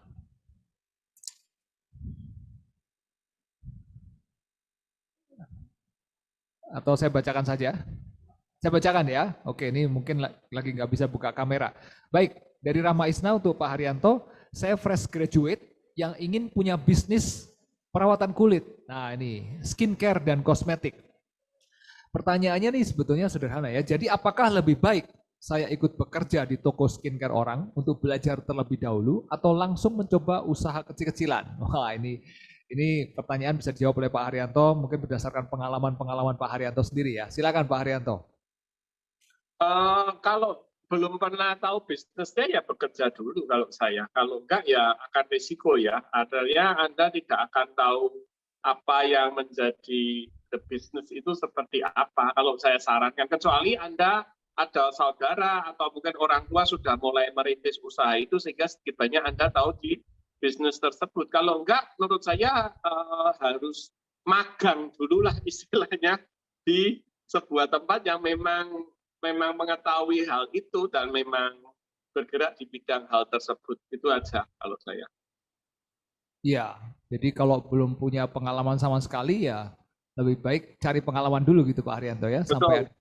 Karena sekarang ini menjadi yang menurut saya menjadi sangat penting sekali ya. Kalau cuma pulaan itu aja sih lain ya. Kalau pulaan loh ya, kalau trading itu sih monggo coba-coba itu ya silakan. Tapi yang pulaan itu kan yang simpel-simpel ya. Tapi kalau kadang cuma batik apa-apa ya sudah dijalani aja. Tapi kalau sebuah usaha kalau saya lihat dan saya yakini ya harus terjun. Seperti saya misalnya, kenapa saya bisa masuk ke usaha pangan misalnya. Oh, saya punya pendidikan pangan juga pasti. Kemudian saya juga pernah magang di perusahaan dan orang tua saya juga punya perusahaan. Artinya itu menjadi sebuah perpaduan loh. Kalau nggak ada misalnya orang tua saya pegawai negeri atau mungkin dokter, mungkin untuk mulai usaha bisnis makanan pasti akan lebih susah karena nggak ada background. Kecuali saya bekerja dulu cukup lama gitu. Apalagi kalau background saya bukan teknologi pangan, saya sarjana hukum, lalu repot lagi kan. harus menurut saya harus memaparkan diri juga. Iya. Tadi Pak Haryanto kalau nggak salah juga di awal sempat cerita tentang bagaimana kalau kita memulai itu harus tahu seluk-beluknya betul-betul ya, terjun ke bawah dan persis detail-detailnya. Begitu Rahma ya. Jadi oke, Anda masih fresh grade, cari pengalaman sebanyak-banyaknya, baru mulai merintis usaha sendiri. Begitu kalau saran. seperti nasihatnya Sigma saya setuju. Pokoknya batasi sampai umur 30, setelah itu memang Anda harus bikin keputusan gitulah. Jadi sampai umur 30 itu bikin salah sebanyak-banyaknya nggak masalah, Anda punya umur yang cukup panjang untuk mengkoreksinya. Ya. Sampai umur 30 ya, setelah itu baru memutuskan mau jadi apa. Oke, baik, kesempatan untuk cari pengalaman sampai umur 30, ini perlu dicatat nih. Bukan pengalaman, bikin kesalahan. Oh, bikin kesalahannya. Bikin kesalahan sampai umur 30, kalau sudah 30 nggak boleh salah lagi ya. Ya nggak, artinya memang harus lebih pasti lah. Dan kalau bekerja memang, kalau saya setuju Jack Ma sih sebenarnya, memang kalau bisa skalanya nggak usah yang terlalu besar sebenarnya kalau nanti Anda mau bekerja ya. Artinya kalau Anda bisa, kalau gini, kalau perusahaan besar ya, itu perusahaan yang sudah tersistem dengan SOP. Anda tidak akan mendapatkan the full philosophy, susah sekali dapatnya. Jadi kalau Anda bekerja yang ukuran sedang, Anda kadang bisa ketemu ownernya, bisa dengan manajer-manajer di luar departemen. Sebenarnya yang memperkaya ya itu sebenarnya. Ya. Oke, good, baik.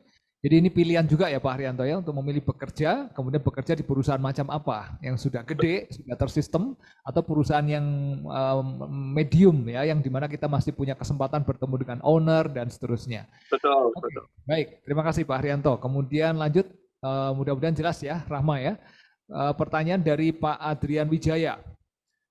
Silakan Pak Adrian Wijaya, apakah mau open cap dan open mic? Pak Adrian Wijaya.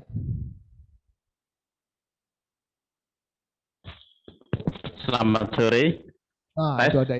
Silakan Pak Adrian, silakan. Selamat sore Pak Haryanto Halim. Yang pertama saya ingin menanyakan bagaimana strategi bisnis dari Pak Haryanto, terutama dalam bidang promosi, kemudian pemasaran atau marketing atau produk juga manajemen, karena produk mari masih banyak pesaing-pesaing yang lebih besar. Nah itu bagaimana sehingga bisa sukses. Yang kedua, bagaimana Pak Haryanto bisa bantu memotivasi Pak UKM di Semarang dan sekitarnya sehingga mereka bisa lebih mandiri dan bekerja sama dengan PT Marimas. Kemudian yang ketiga mengenai bakery posting itu bagaimana strategi bisnis, karena kafe-kafe Semarang itu cukup banyak ya dan banyak persaingan di sana dengan harga yang murah dan servis yang lebih bagus. Dan apa makanan atau minuman yang andalannya dari bakery posting tersebut. Terima kasih. Selamat sore. Baik, terima kasih Pak Adrian. Cukup jelas pertanyaannya Pak Haryanto? Ya. Langsung dijawab. Memang persaingan yang saya katakan tadi kan makin ada, artinya sebenarnya makin ketat dan sebenarnya produk diferensiasi itu kan sebenarnya makin menipis. Maka tadi saya sarankan memang menggunakan media sosial untuk membantu produk brandingnya. Ya ini sih pendapat saya saat ini ya, mungkin akan masih banyak pendapat lain juga. Artinya begini. Saya akan misalnya di Marimas sendiri, dengan saya masuk itu sebenarnya menjadi sebuah pembeda yang seperti saya katakan tadi, Mas Pion kemarin, ownernya juga dia ikut promosi, bahkan mungkin dulu Jamu Jago misalnya, ownernya juga ikut, tapi waktu itu kan medianya, channelnya resmi, sedangkan sekarang saya punya kesempatan, saya bisa melakukan komunikasi tanpa harus lewat media yang pihak ketiga. Dan kebetulan lewat Facebook, lewat Instagram, bahkan sekarang lewat TikTok itu cukup menarik sebenarnya bahwa kalau itu dikelola. Jadi artinya itu menjadi pembeda. Ngomongnya gini lah, tidak semua memang owner itu akan bisa terjun ke bawah untuk menyapa langsung pelanggannya ataupun konsumennya. Nah, menurut saya kesempatan kalau yang memang punya akses semacam ini bisa dimanfaatkan menjadi sebuah pembeda menurut saya, dan menurut saya ke depan itu yang menurut saya dibutuhkan. Jadi ginilah sekarang, Anda pikirlah, kalau ada gubernur yang nggak punya medsos itu kan sekarang lucu itulah, atau wali kota nggak punya medsos itu sekarang lucu sekali. Jadi kelihatannya satu kelihatan gaptek, kedua kelihatan ya terlalu susah dijangkau gitu kan. Sedangkan kalau perusahaan menurut saya juga akan sama. Kalau dia nggak bisa menyapa direkturnya, nah terus saya mau nyampaikan unek-unek gimana, bahwa saya cuma kadang ngomong, oh selamat pagi, semoga sehat, padahal mereka ya senangnya setengah mati disapa langsung gitulah. Jadi menurut saya ke depan moda komunikasi semacam ini mungkin menjadi hal yang perlu diperhatikan lah. Kalau kembali ke UMKM sama Pak. Tapi kalau UMKM sebelum saya ngomong soal medsos, tolong memang disiplin dalam hal keuangannya itu menurut saya harus diajarkan dengan sangat ketat sekali. Menurut saya salah satu yang harus dilawan mindset soal pengelolaan keuangan kalau saya. Kemudian kalau produk itu juga untuk yang utama adalah di packaging. Kalau saya sarankan packagingnya harus betul-betul. Tapi sekarang saya lihat mulai banyak anak muda yang relawan-relawan yang desainkan juga murah dan gratis. Menurut saya itu juga mulai membantu juga. Tapi kalau saya yang lebih pokok adalah di keuangan. Seperti yang tadi Ibu sahabat tadi yang banyak, kita itu yang harus jadi contoh. Dan saya selalu kasih pertanyaan gini, kalau dulu pendapatannya 5 juta bisa nabung 2 juta, saya tanya kalau pendapatannya 15 juta nabungnya berapa? Semua orang selalu bilang 6 juta loh. Saya bilang nabungnya 12 juta, karena pengeluarannya jangan nambah dulu. Jangan langsung nambah pengeluaran. Keuntungannya dikuati untuk bisnisnya dulu, jangan langsung bangun rumah, jangan langsung beli mobil baru, jangan langsung apa. Nggak bisa. Jadi ini yang menurut saya harus diajarkan kepada UMKM, karena bisnis itu long term, nggak bisa cuma jangka pendek. Kalau pas nggak ada angin ribut, ya Anda bisa menikmati buahnya. Tapi kalau pas ada pandemi ini yang bisa menyebabkan pohon tetap ada tuh akarnya loh, bukan karena dia berbuah. Jadi persiapan-persiapan semacam itu harus ditekankan sekali. Dan jangan bilang, lah saya yang merintis, saya harus menikmati. Sing kondo sapa banyak perusahaan jamu di Semarang itu yang menikmati sekarang kan cucu-cucunya, bukan neneknya yang merintis. Ya kan? Bahwa Anda berkorban itu membuka ke jalan untuk anak cucu Anda. Tidak harus Anda yang menikmati loh. Jadi jangan sampai Anda merasa menghai, kemudian tidak menjaga sustainability dari perusahaan dengan Anda hamburkan untuk kepentingan yang tidak relevan. Menurut saya hal itu. Kemudian yang ketiga tadi POSIN ya. POSIN itu ya memang banyak persaingan, ya memang nggak gampang, tapi kita punya narasi yang tidak dipunyai banyak orang, yaitu kita punya legacy, kita punya produk-produk unggulan dengan resep-resep yang masih dipertahankan hingga hari ini. Jadi kalau boleh promosi dikit, kalau ginilah, kalau mau gampang, rotinya dari POSIN dengan yang lain kalau sama-sama ukurnya dipegang itu pasti punya kita lebih berat gitulah, karena pengembang bahannya nggak pakai pengembang banyak lah, artinya masih cukup otentik, masih cukup kuno, sehingga pasti biarpun kecil ya biasanya masih berat. Nah itu paling gampang lah patokannya misalnya. Iya, ini menarik sekali ya. Sekalian promosi ya, sekalian ke POSIN Bakery sore ini atau malam ini Pak Haryanto ya. Tuh. Sambil bawa timbangan tuh, ditimbangin. Itu resep sejak tahun 76 nggak pernah diganti loh. Kalau diganti malah yang pekerja produksi yang sudah lama pun protes, nggak boleh diganti ini Pak. Itu kayaknya resepnya jadi resep sakral. Menarik ya, jadi narasi di balik brand POSIN ini ternyata ya. Baik, Pak Haryanto, Pak Adrian, apakah sudah terjawab pertanyaannya? Ya. Oke, baik. Sudah, terima kasih. Masih ada beberapa pertanyaan lagi yang ingin saya undang masuk. Ini dari Pak Rizky Pratomo. Pak Rizky Pratomo. Silakan Pak Rizky, mungkin bisa raise hand. Silakan Pak Rizky Pratomo. Ya. Oke, Pak Rizky silakan bisa open cam. Sudah ya, open cam ya. Silakan Pak Rizky. Apa pertanyaannya mungkin bisa langsung diucapkan aja.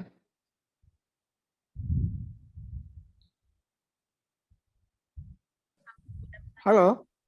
Ya, halo. Silakan. Bisa terdengar suara saya, Pak? Ya. Sudah terdengar Pak Rizky. Silakan Pak Rizky. Iya. Ini izin bertanya saya ini. Bagaimana sih? Ya. Tadi sih saya udah nanya di kolom chat ya sebenarnya.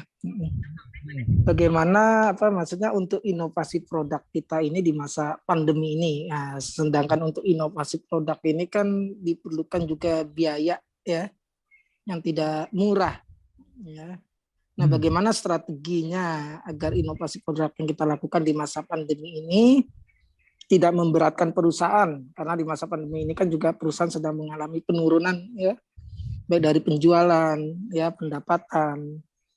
Nah, jadi inovasi produk yang kita lakukan bisa menekan biaya, tetapi bisa juga berdampak positif untuk usaha kita. Itu aja, Pak. Ya, oke, silakan Pak Haryanto. Inovasi masih terkait inovasi produk di saat pandemi, di mana terjadi penurunan, tentunya harus dipertimbangkan juga dengan biaya-biaya atau pengeluaran yang tinggi, sementara mungkin penerimaannya tidak sebanding gitu ya. Mungkin kira-kira seperti itu. Silakan Pak Haryanto. Ya, sebenarnya kalau inovasi produk di makanan minuman itu kan biayanya untuk pengembangan itu tidak semahal kalau elektronik atau mungkin industri yang lebih berat lainnya sebenarnya. Yang berat itu kalaupun nanti dijalankan, kalau di industri itu kan nantinya ada saat sudah dijual sebenarnya. Kita harus menunggu respon, padahal harus produksinya jumlahnya banyak. Kalau nggak diterima berarti ada bahan-bahan, ada barang-barang yang nantinya harus dikelola ulang. Tapi kalau misalnya bisnis kuliner dan lain-lain sebenarnya kan nggak terlalu banyak biaya sebenarnya. Paling biayanya yang ngasih sampel, ngasih apa giveaway itu kan sebenarnya biayanya kan cuma di sana. Tapi itu sebenarnya sebanding dengan kalau itu berhasil menjadi sebuah tren. Jadi sekarang ini memang artinya ada mungkin kita nggak bisa berharap bahwa produk itu akan sustainable jangka panjang. Bahwa itu bisa viral aja ya, itu sudah akan mencukupi. Karena apa? Sebuah produk kalau bisa viral, dia akan create awareness untuk langkah berikutnya sebenarnya. Jadi memang itu ada dua strategi kalau saya bilang. Ada yang taktis, artinya kalau bisa menciptakan viral. Yang kedua kalau beruntung bisa menciptakan produk yang life cycle-nya panjang. Jadi memang kalau saya tadi dikatakan biaya, menurut saya sih nggak terlalu tinggi sebenarnya. Malah yang harus jaga, mungkin kalau yang dimaksud ada ngasih sampel dan lain-lain memang ya. Tapi sekarang kan ada media sosial sebenarnya yang bisa dipakai sebenarnya. Dan saya melihat sekarang banyak industri sekarang, bahkan industri pun loh ya.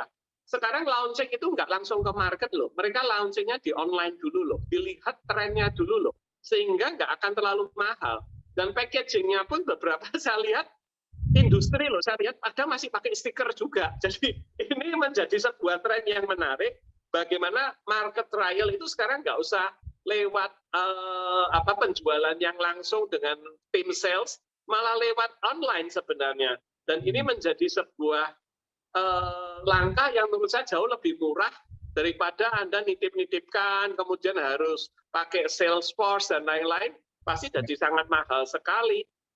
Gitu Pak. Jadi menurut saya itu sudah bisa diatasi dengan media sosial dan strategi komunikasi yang lain. Ya inilah semacam sebenarnya yang dilakukan Amaya ini kan sebenarnya juga komunikasi sebenarnya dengan settingan semacam ini. Sebab kalau dia jualannya cuma bagi brosur, ya nggak ada yang mau brosur. Kalau di mall dikasihkan langsung dibuang tong sampah loh. Kadang hati-hati loh ya kan. Harus kecuali brosurnya beda sekali, ada sesuatunya. Sekarang ini komunikasi itu sudah bukan foto loh, terus terang sudah short video sekarang. Harus short video. Lah short videonya kalau long video ya di atas 4 menit sudah dia nggak dibuka, habis-habisin pulsa itu. Ya kan, jadi ini juga harus disadari perubahan-perubahan semacam ini. Tulisan sudah nggak bisa lah, cuma brosur-brosur tulisan susah sekali. Short video sekarang kalau saya bilang lah, bagaimana bahkan short videonya seperti apapun harus dipikirkan juga Pak. Jadi mungkin dua-duanya harus dicobakan, artinya pengembangan tetap, tapi menurut saya yaitu biayanya bisa dipangkas dengan menggunakan digital teknologi. Iya, baik. Terima kasih Pak Haryanto. Jadi kembali lagi ke teknologi ya, digital teknologi, tidak hanya media sosial. Karena tadi Pak Haryanto juga mengatakan sekarang ini demikian mudah kita melakukan trial product ya, prototyping, trial product, bukan hanya sekedar kemasan-kemasan. Sekarang mudah sekali kita memesan ya, bahkan dalam jumlah yang kecil, ada print on demand dan sebagainya. Itu memudahkan kita untuk berinovasi dalam produk dan trial produk di market. Tidak perlu dalam jumlah besar seperti mungkin puluhan tahun yang lalu ketika Marimas merintis produknya Pak Arya. Sekarang menjadi lebih sederhana, lebih mudah dan lebih cepat bisa menjangkau ke pasar, terutama dengan teknologi digital. Oke, baik Pak Rizky, mudah-mudahan terjawab ya Pak Rizky ya. Baik, teman-teman semua, Bapak Ibu dan Sobat Amaya, menyenangkan sekali nih ngobrol-ngobrol dengan Pak Haryanto. Ada banyak insight ya, banyak inspirasi yang bisa kita pelajari untuk bisnis Anda masing-masing, usaha Anda masing-masing atau profesi Anda.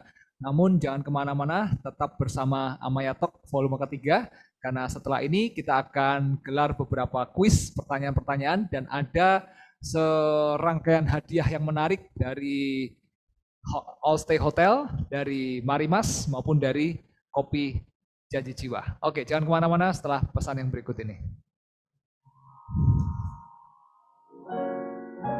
Halo, nama saya James. Saya adalah seorang fotografer dan content creator. Saya tinggal di Amaya sudah kurang lebih 3 tahun. Kenapa saya memilih Amaya? Yang pertama karena lingkungannya. Di Amaya ini banyak ruang terbuka hijau, sehingga membuat udara di sekitar Amaya ini masih sejuk. Dan karena itu bisa membantu saya untuk refresh dan mendapatkan inspirasi-inspirasi baru untuk pekerjaan saya. Karena pekerjaan saya yang membutuhkan mobilitas tinggi, dekat dengan akses tol menjadi poin plus kenapa saya memilih Amaya.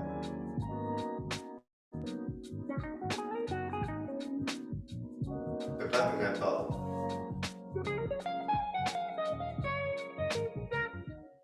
Gabut bikin bad mood, pengen ngafe tapi udah PW. Mending Milky Mas aja, yuk kocok-kocok Milky Mas. Kocok-kocok Milky Mas, susu coklatnya enak banget.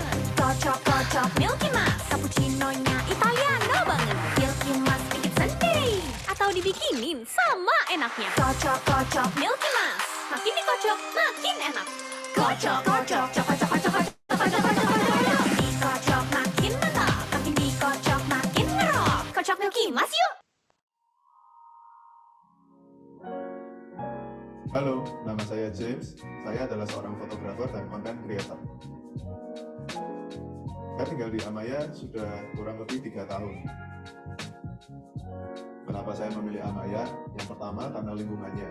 Di Amaya ini banyak ruang terbuka hijau, sehingga membuat udara di sekitar Amaya ini masih sejuk. Dan karena itu bisa membantu saya untuk refresh dan mendapatkan inspirasi-inspirasi baru untuk pekerjaan saya. Karena pekerjaan saya yang membutuhkan mobilitas tinggi, dekat dengan akses tol menjadi poin plus kenapa saya memilih Amaya.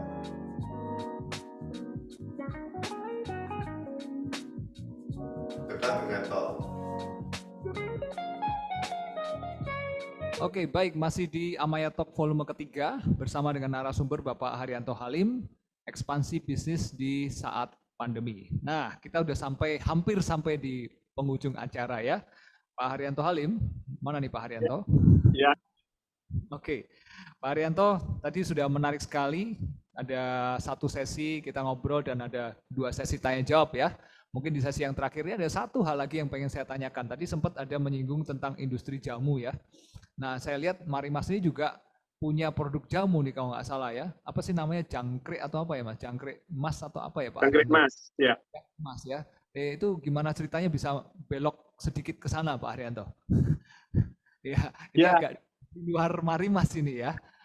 Tapi gimana ceritanya nih? Saya rasa termasuk salah satu ekspansi Marimas ini. Silakan Pak Haryanto.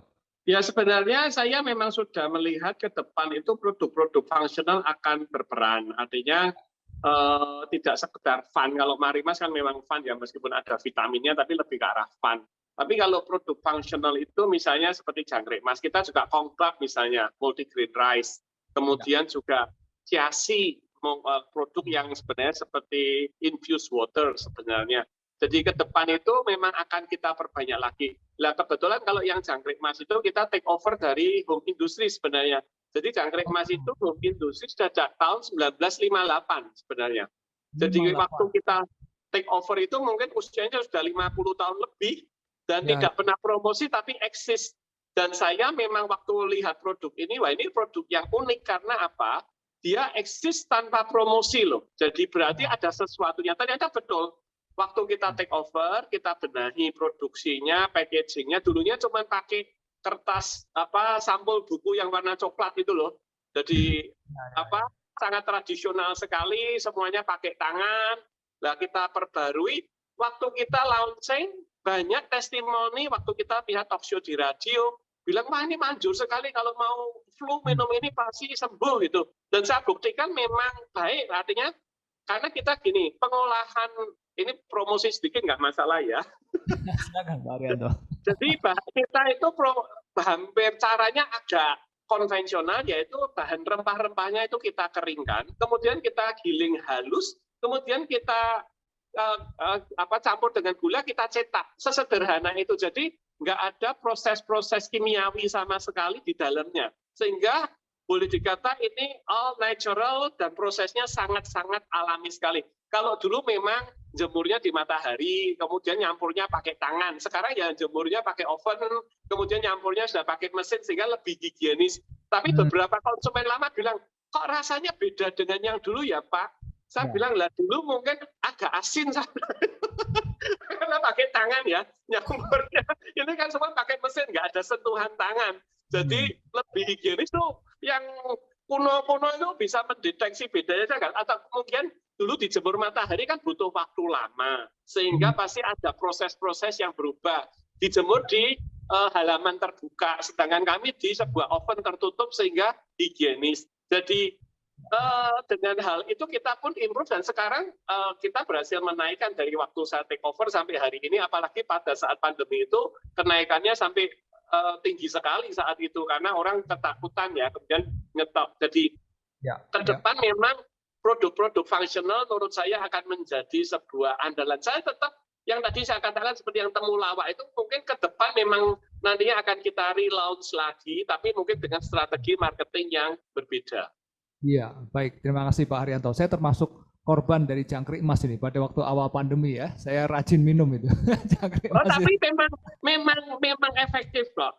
Testimoninya banyak sekali dari pelanggan-pelanggan yang lama, dan itu untuk informasi di dalamnya itu kurang lebih ada hampir 20 rempah-rempah.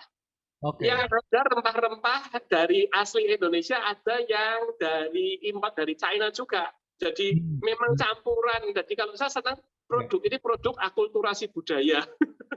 Ya, menarik sekali. Dan rupanya jangkrik emasnya adalah awalnya dari home industry yang kemudian diambil alih Pak Haryanto ya, diakuisisi oleh Marimas dan sekarang di handle oleh Marimas ya. Dan betul, yang dan kita bikin berubah ya.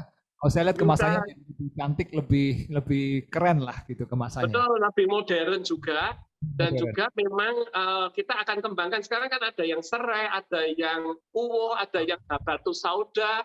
Bahkan ke depan mungkin bisa kita kembangkan dengan rasa-rasa dan fungsional yang baru lagi. Ya.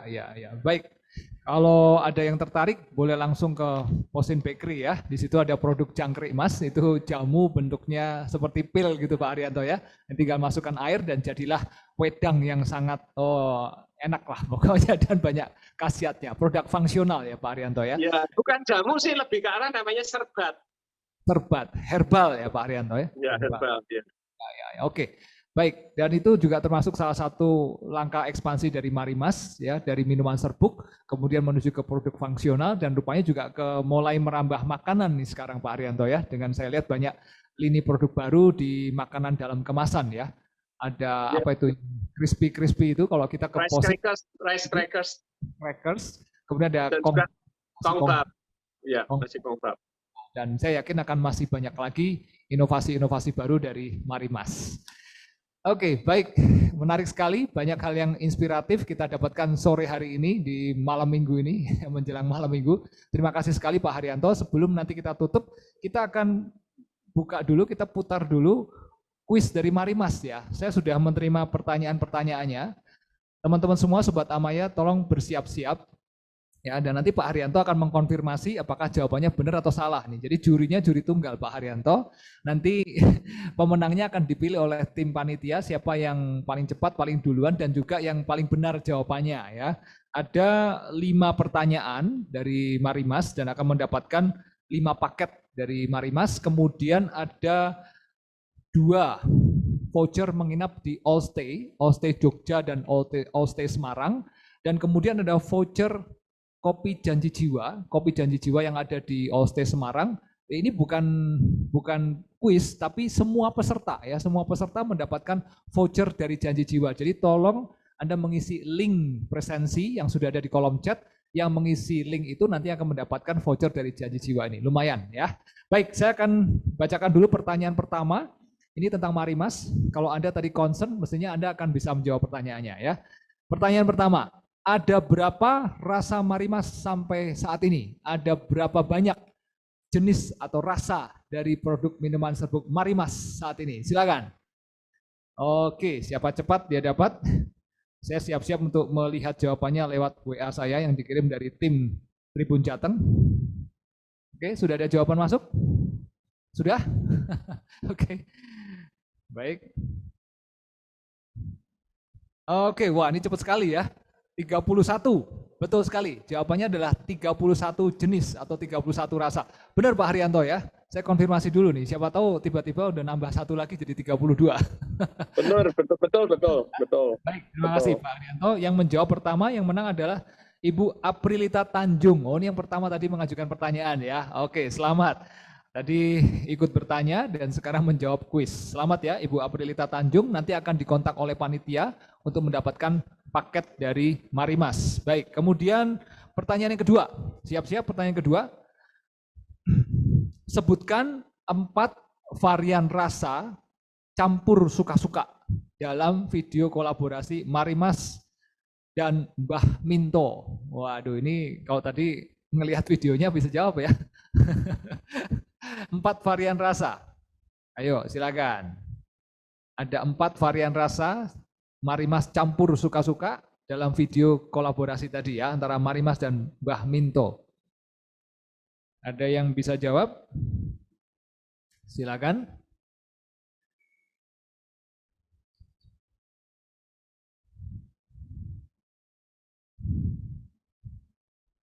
Ada? Terlalu susah itu, Pak. Terlalu susah. Ada jawaban yang sudah masuk. Dari Pak Adrian Wijaya. Oke, jawabannya mangga, nanas, apel, anggur. Bener nih? Yang dimaksud bukan itu, misalnya tadi mangkel itu mangga, kelapa misalnya. Bukan salah satu aja ya. Salah satu. Itu ada yang jawab mangkel, itu boleh itu yang jawab mangkel. Iya, ini Pak Adrian Wijaya rasanya belum benar nih jawabannya. Yang jawab mangkel ada tadi? Ada.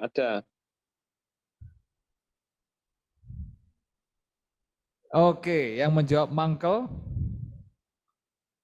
manja, mangkel, angel, kicau. Benar itu nih, Pak? Betul itu, kalau itu betul itu, yang jawab itu betul itu. Benar, ya? Wah, ini jawabnya betul. Lengkap, 4-4-nya itu ya. Lengkap itu. Itu mangga dan jambu ya, bukan manis manja, bukan. Mangga dan jambu, kemudian angel ya, angel ini anggur dan apel, angel atau angel. Kicau itu es kopi dan cincau, mangkel itu mangga dan kelapa. Oke, yang betul adalah jawaban dari Rahma Isna. Ini kalau nggak salah tadi juga penanya juga ya. Oke, baik, selamat ya untuk Rahma Isna. Jawaban Anda benar. Kemudian pertanyaan ketiga. Nah, pertanyaan ketiga, ada sebuah logo di produk kemasan saset Marimas ya. Apa nama logonya, logo apa itu, dan dari lembaga apa? Silakan. Logo lembaga apa yang ada dalam kemasan saset Marimas dan apa nama lembaganya? Silakan. Logo apa dan apa nama lembaga yang mengeluarkan logo tersebut? Ada? Yuk silakan. Wah, udah muncul banyak. Oke. Silakan.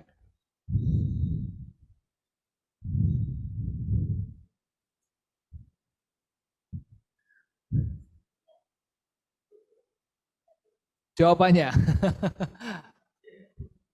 Ada ya? Ada. Nah, ini ada MUI, halal MUI. Oke. Iya, betul ya. Oh, rupanya banyak jawaban yang benar nih. Jawaban yang benar adalah logo halal dari Majelis Ulama Indonesia, MUI ya. Dan jawaban yang benar ini jatuh ke siapa? Sudah? Ke Dani Purwandari. Oke, selamat buat Dani Purwandari ya. Dani Purwandari udah menjawab benar, ada logo halal dari Majelis Ulama Indonesia. Jadi produk Marimasnya ada produk yang sudah bersertifikat halal. Kemudian, Marimas merupakan pertanyaan keempat ya. Pertanyaan keempat, Marimas merupakan sumber vitamin apa? Yang utama, vitamin apa? Silakan. Yuk. Oke, wah ini jawabannya langsung cepat sekali nih. Silakan dipilih.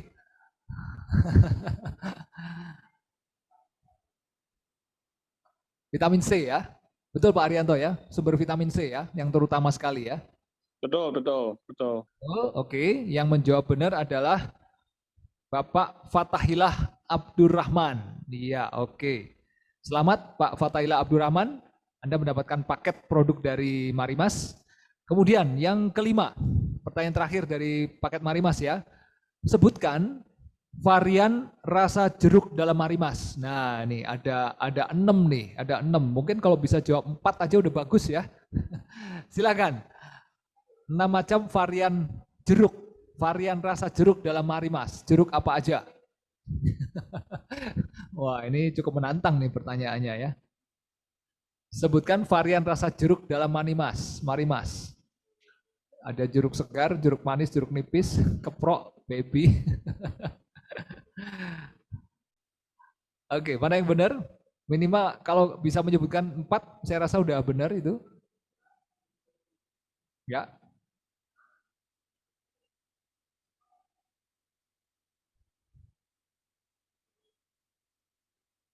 Ada?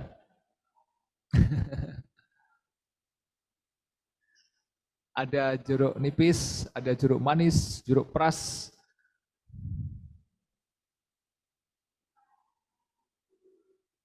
Jeruk Pontianak juga benar ya. Cukup banyak jawaban yang benar. Oke, udah dapat jawabannya?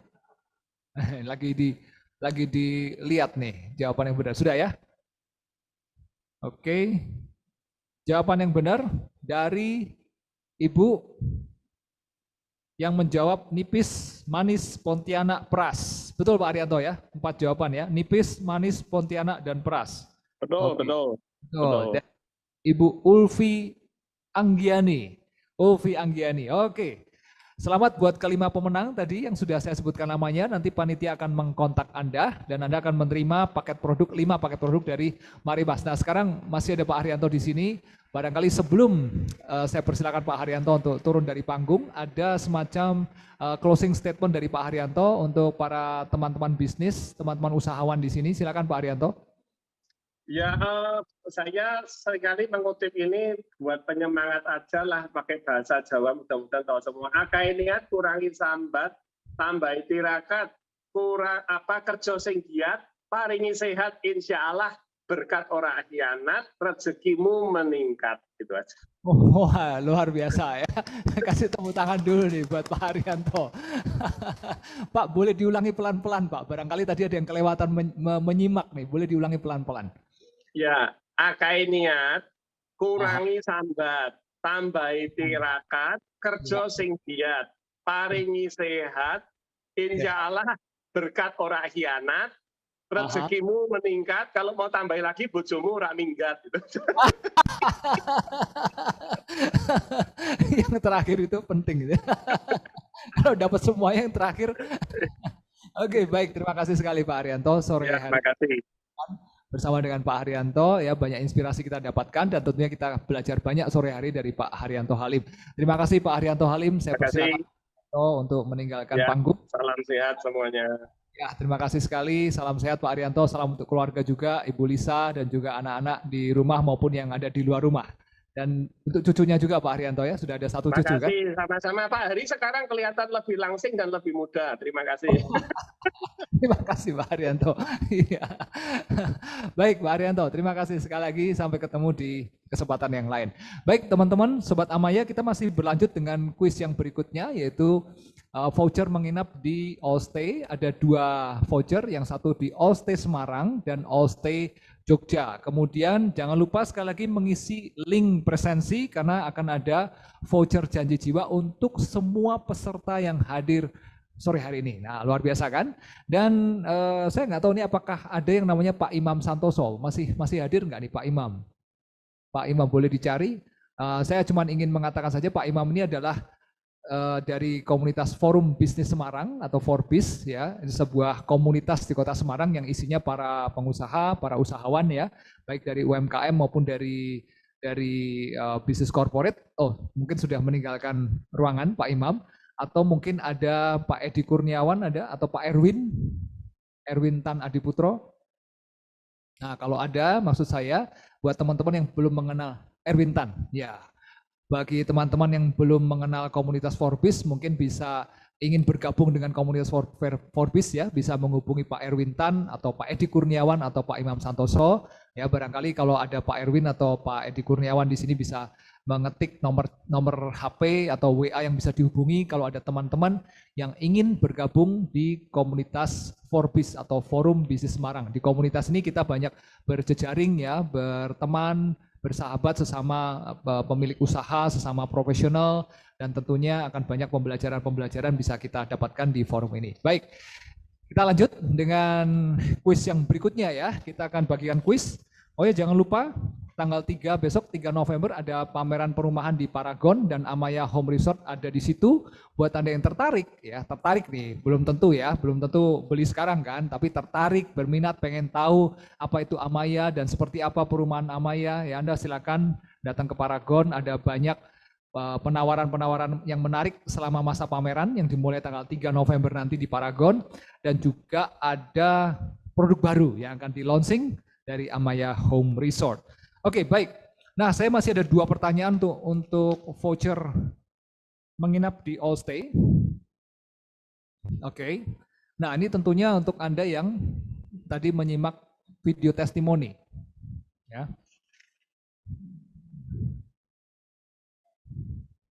Oke, video testimoni. Pertanyaannya adalah, berdasarkan video testimoni Ibu Sinta, ya tadi ada testimoni dari Ibu Sinta, Amaya itu dekat dengan apa saja? Oh, mau ditayangin dulu ya? Oke, baik. Ini ada clue dari panitia nih, supaya jawabannya nggak meleset jauh ya. Kita tayangkan sekali lagi video testimoni dari Amaya Home Resort. Silakan disimak. Nama saya Sinta, kebetulan saya sebagai ibu rumah tangga. Suara.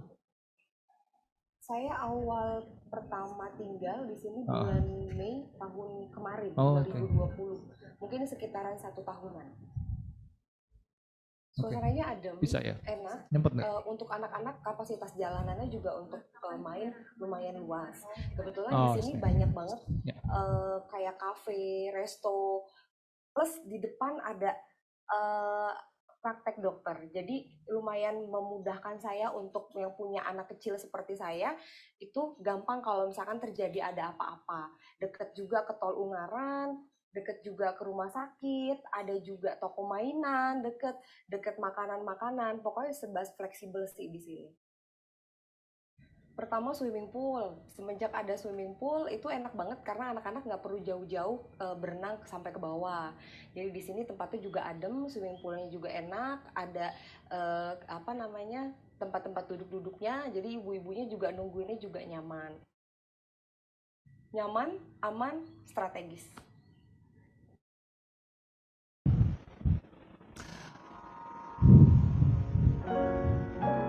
Halo. Oke, ya. Sudah Anda saksikan ya video testimoni dari Ibu Sinta, salah satu penghuni rumah di Amaya Home Resort. Nah, saya lanjutkan, pertanyaannya adalah, berdasarkan video testimoni Ibu Sinta tadi, ada apa saja public facility ya yang dekat dengan Amaya Home Resort? Silakan. Anda boleh sebutkan sebanyak yang Anda bisa ingat. Ya, silakan. Panitia siap untuk melihat hasilnya. Ada apa saja public facility atau fasilitas publik yang dekat dengan Amaya Home Resort ya. Karena kita nggak mau tinggal di tengah hutan kan ya, yang jauh dari segala macam fasilitas ya. Walaupun tempatnya tenang, sejuk ya di kaki gunung, tapi tetap saja Amaya ini ada di lokasi yang strategis. Hanya 5 menit dari exit tol. Dan tentunya banyak fasilitas publik yang bisa dijangkau dari Amaya Home Resort ya. Oke, sudah dapat pemenangnya? Wow, cepat sekali. Ya, oke, ini ada dari seseorang, ya, rasanya seorang ibu atau seorang perempuan.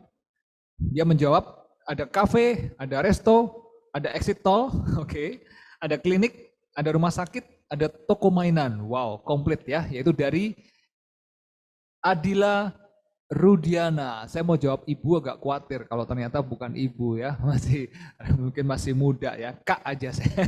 Adila Rudiana, silakan, selamat buat Adila. Anda mendapatkan 1 voucher menginap di All stay yang mana nih? Semarang atau Jogja?